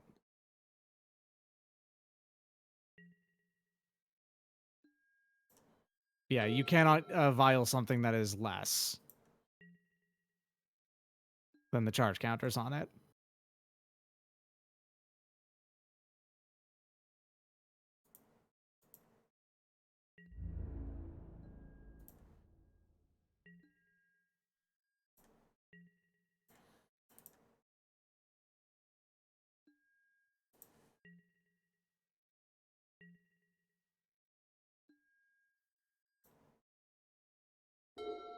Vial to 7.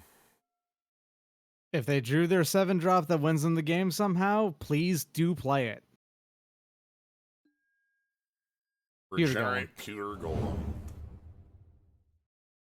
Alright. That doesn't do it. They just fly over.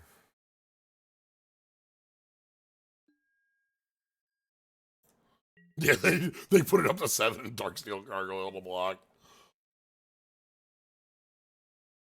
Anyway.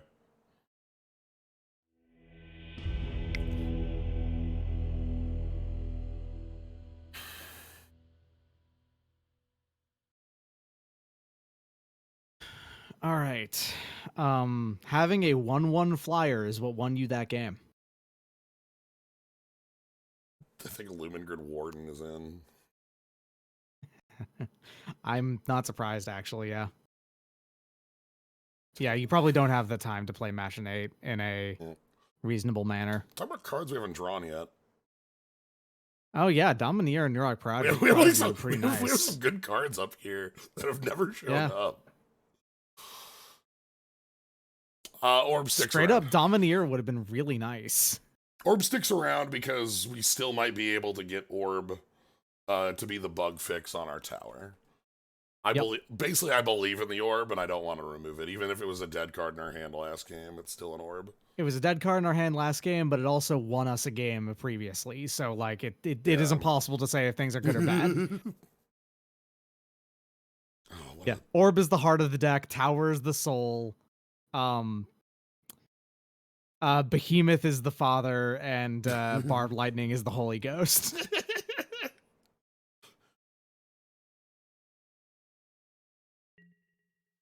Gilded Lotus is also there. Yeah, Gilded Lotus is... This hand... sucks on ice. Okay. Yeah, those unfortunately those if those Quicksilver behemoths were themselves artifacts, no problem. But So at this least you was have like no. It has only the one land. Never mind. Oops, I thought this that's the had a problem. second land. If we had a second land, it'd be like 2 lands, Vidalcan Engineer, and then we can go. But we don't have 2 lands here. That's the Yeah. biggest problem. Are we on the draw? You're likely on the draw because your opponent is likely going first. Your opponent is theoretically an aggressive deck. They should be going first. They are playing first. This hand could extremely self-destruct. Oh, this should self-destruct on a nutshell. Like, that's fine. Yeah. I'm willing to bet final game on my ability to draw a land. Ooh. Yep. Okay.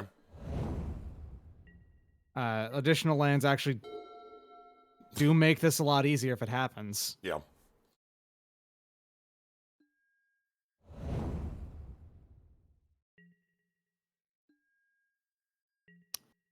There it is. Yeah, all right.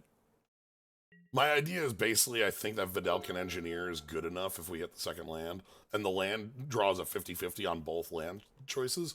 Yeah. So I'm willing to take the bet because I think that we're able to do it from this.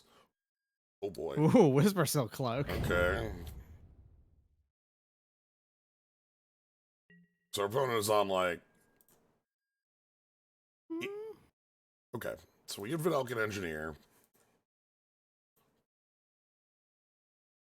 Next turn I get a Wizard Replica. We leave up Wizard Replica.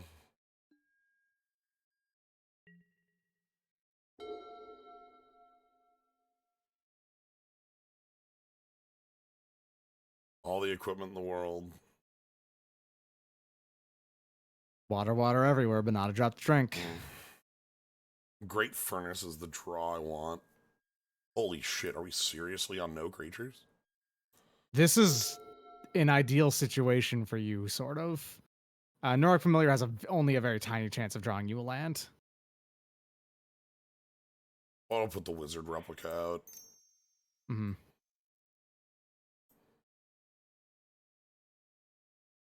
I'd rather have like a counterspell for like a Dross Golem or whatever the hell that idiot pewter. Yeah. The red is a splash for Echoing Ruin they showed. I mean, it's a splash for Shatter, basically. They're a mono black deck.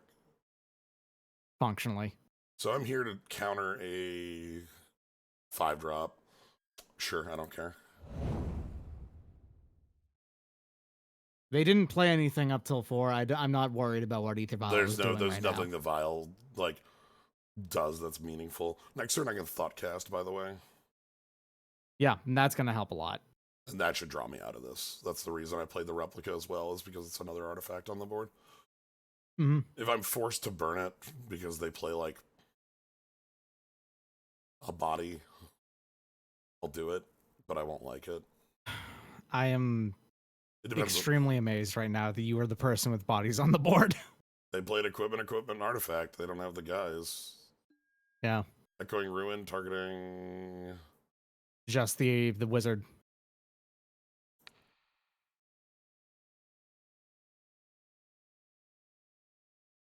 Yeah.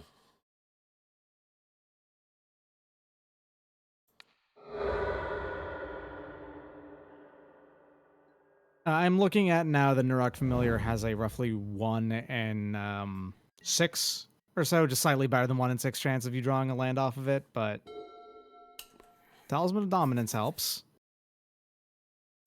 It still lets you, yeah, there you go. I can do it off this. The Nurok Familiar... Sorry, Nurok Familiar...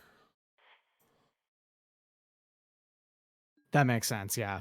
Avoid having the problem of Shatter destroying your Tree of Tales! Excellent! Oh! There we go! Alright, so I can play Thoughtcast with the tasking off blue, so I'm not doing it this turn. Yes. I'm amazed you're stabilizing here. Got the 2 Quicksilver Behemoths. That's going to be a lot of power on the board. They're at 3 right now, goddamn. Yeah. That's going to getting the tower down earnestly as a because it's only going to cost 2 functionally to do so.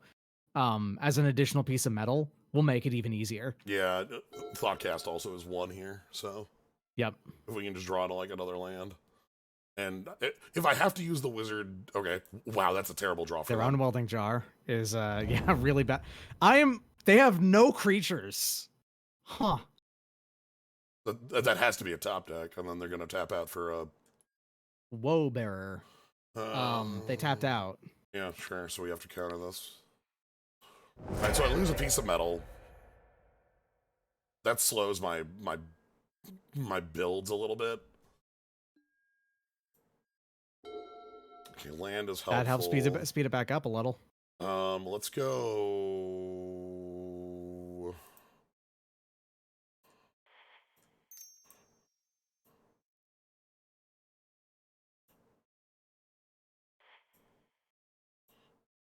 And this can be your win condition in the long run if you have to. We can activate it with 1 more land play. Yeah.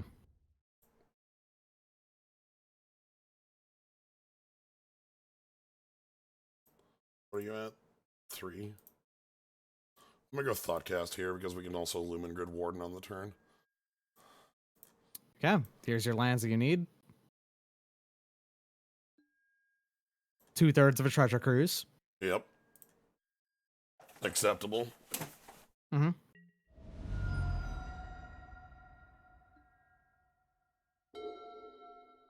Okay, they got it up to 2, so they might have drawn a 2.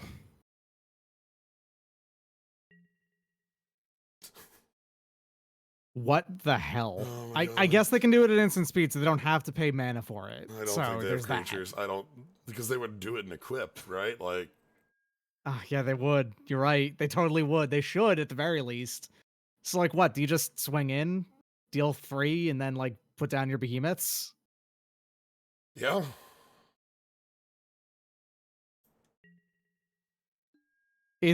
Your opponent might be the unluckiest person in the world. This has been 9. Sorry, no, not 9. They've been rocking the 43 hero deck. So that means that this has been 12 cards. 12 cards in, only 1 creature. And it was a 5-drop. Meanwhile, our deck got countered. Our deck is at its 6th creature in our 8 creature deck. Yeah. We're gonna do Quicksilver Behemoth Beatdown, and that's the game. Creatureless Vial. When I said that Vial created a lot of archetypes, that is the one that doesn't work. That wasn't one of them. Even if they do get creatures here at this point, they probably cannot, if it's a weaker one, they probably cannot equip it to be strong enough to beat out Quicksilver Behemoth in a fight. Or Atog. Or they have a way to kill us. Atog, holy shit. Actual Atog is here. Okay. Atog does not have trample. Correct, but it does have Whisper Silk Cloak. Right. I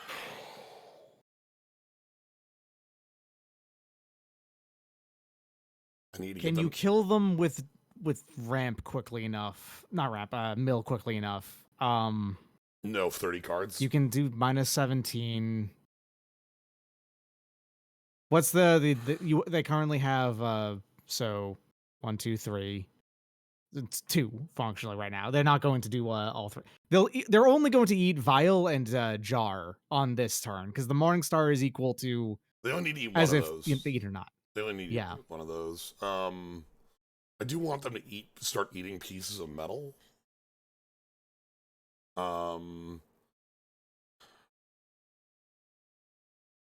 I'm just thinking, like, how do they kill you? And the way that they'll end up doing it is that, okay, they attack when it has unblockable. You can't declare a blocker. Then they'll eat everything, right? Everything except the Morning Star. Yeah. That means they have +6/+6 right now on 3/4, which means they have 9 damage on the field at the moment. They can only do that once.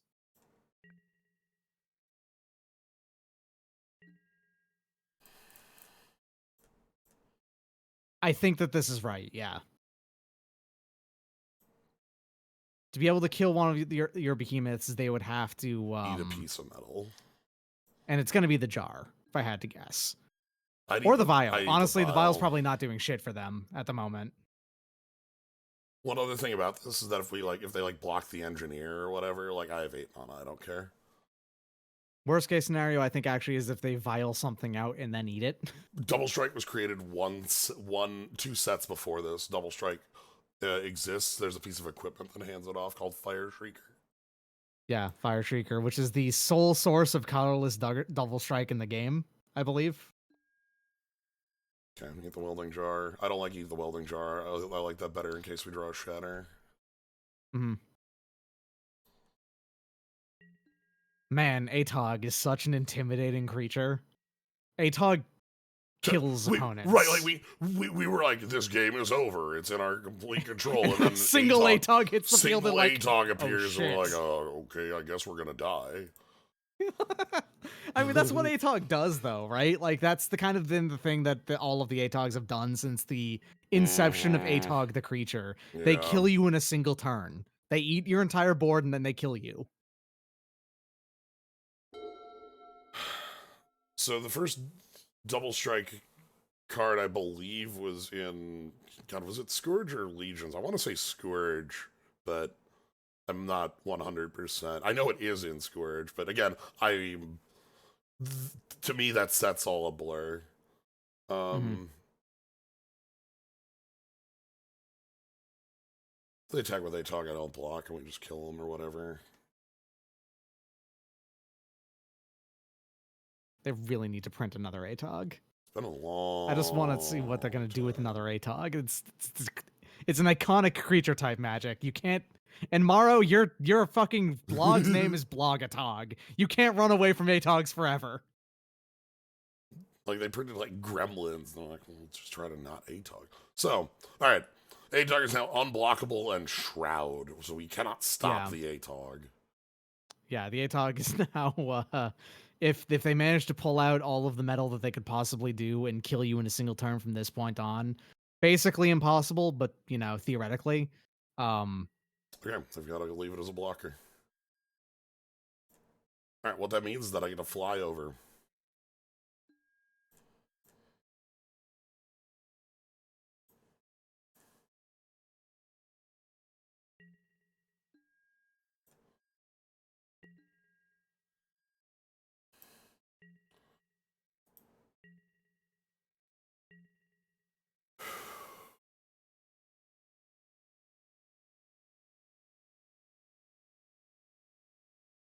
I love a card just showing up and turning it incredibly tense. Yeah. And I adore that it is specifically Atog that's doing it right now. We are also now on mill every turn to give us a secondary win condition. Mm-hmm. Obviously, the Flyers are quite good at letting us win the game, but... All right, is this another... Consume Spirit. Wait, they're targeting the wrong thing, because you can just discard that mountain. Discard an artifact card. Oh. Oh, well. They are making a bet. That is going to give them some life. But yeah, they are making a bet that you do not have an artifact to discard. Yeah. Which they're right.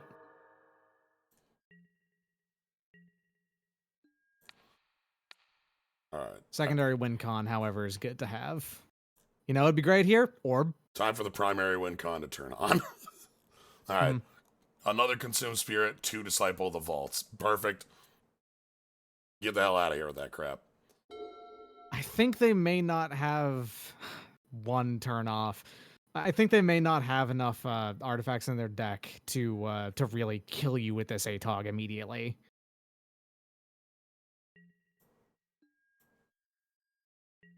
And they've played their Echoing Ruin already, right? They've played Echoing Ruin up here, yes. Yeah, so it's unlikely they've got the ability to destroy the tower. Considering, I think I guess they could have actually just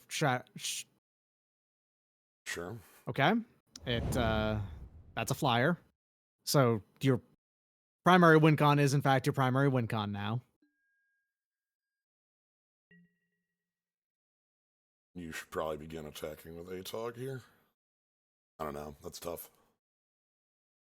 If they attack with their tug, you deal 3 damage to them. They lose their flyer. It is tough. I think it's like, I think they die in the same number of turns regardless, basically.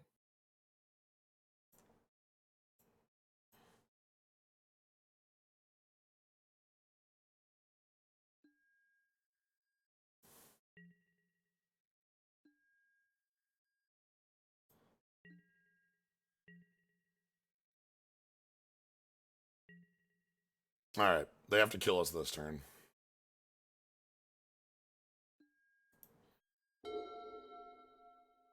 One thing that makes it very hard is that Shroud's Whisper Silk Cloak is sort of self-balancing. It's a neat, very neat card because it's not hexproof, it's Shroud. So we know our opponent has like Fists of the Anvil, the +4 damage. Cannot play it. Not unless they eat it first. Oh, shit. Okay, that's a good one. Of the ones they could have, that's a pretty strong one.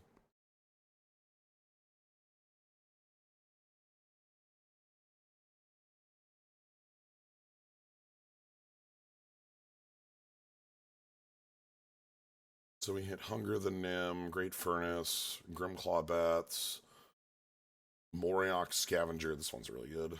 Alpha Mirror. Their creature base is so bad. Look at this.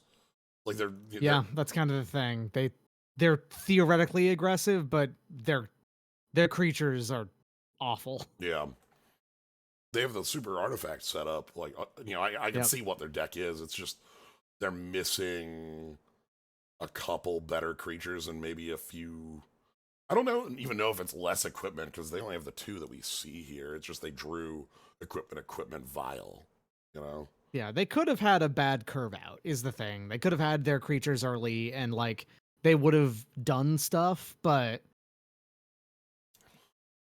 didn't really seem to work out. But yeah, so a lot of old equipment has like you have to attack here. This is the final turn.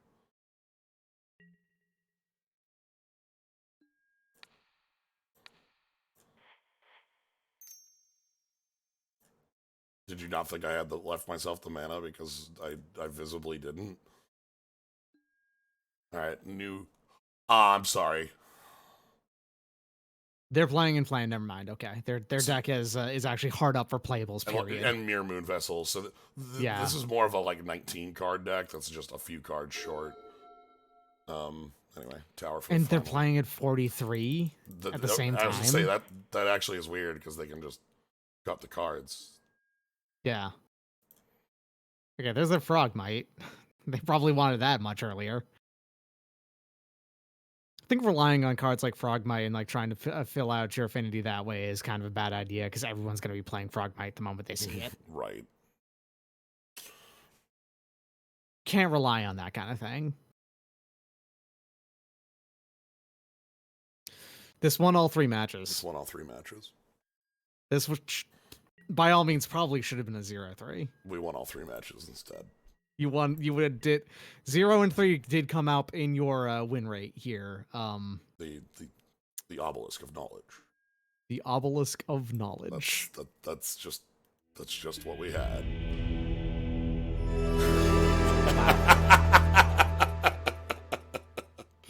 Wow. Wait, that just appeared.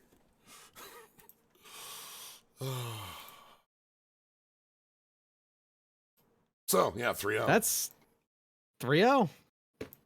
The deck was fun. I do appreciate a very strange low creature deck, very high affinity focus. Your win con is an 8 mana activation on an artifact that by all means could have been destroyed in all 8 of the games you played. Like, because I think every single one of them was playing a color that would deal with artifacts. Yeah. There was a white one, there was someone playing white, there was someone playing green, there was someone playing red. All 3 of them, like, they could have destroyed that at any time, but no one prioritized it / no one had it at the time. Massazaw says if they had ethered out a Platinum Angel at upkeep. It's true. That would have been very funny.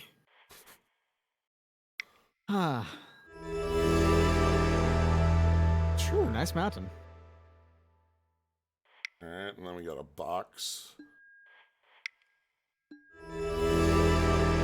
Adaptive Automaton and Millstone. Yep. Yeah, this is the exact card we should open here. Target player Millstone card. Millstone looks so good with just Millstone text. It's true. Yeah, it just says target player mills 2 cards, and it feels good. Yep. That is the effect it is. That's what it does. That's what it do. Oh, all right. I'm so glad to have jumped into. What a strange format. Yeah, it like from actually seeing, because my memories of Mirrodin are very hazy. I'm gonna be honest. I remember things and pieces about Mirrodin. I remember individual cards in Mirrodin. I don't remember the entire format of Mirrodin at all. Yeah, if I'm being honest. I've played it a couple times a few years back, and I started at Champion, so it was before we.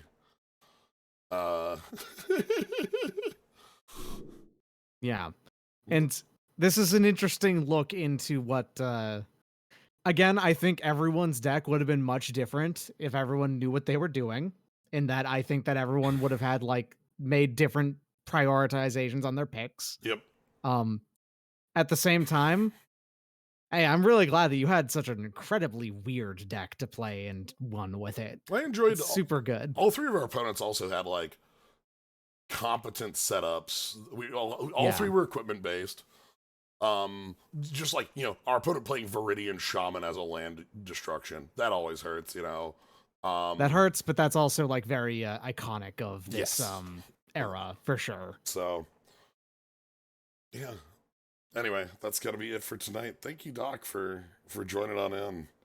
Glad you got to take the ride. Thank you, everybody, for joining. Hope you got to enjoy Mirrodin Darksteel. Just a wonderful draft that we basically don't get to have that style anywhere. It's rare we get to do something like that. So, yeah. If you want to catch more, you always follow, subscribe, support the stream and such. But if you're just here having a good time, chatting or not, that's great. Upcoming streams, we've got on Sunday, Mega Man Battle Network 2 is nearing the end. I think we have 2 streams left of main game and then some post game. And then on Monday, Morrowind multiplayer with Gnome continues. That's been a blast so far. Morrowind, just getting to play. We're just playing Morrowind again, and then having multiplayer work as well as it does is very fun. So, thank y'all for joining, and have a good night, everybody.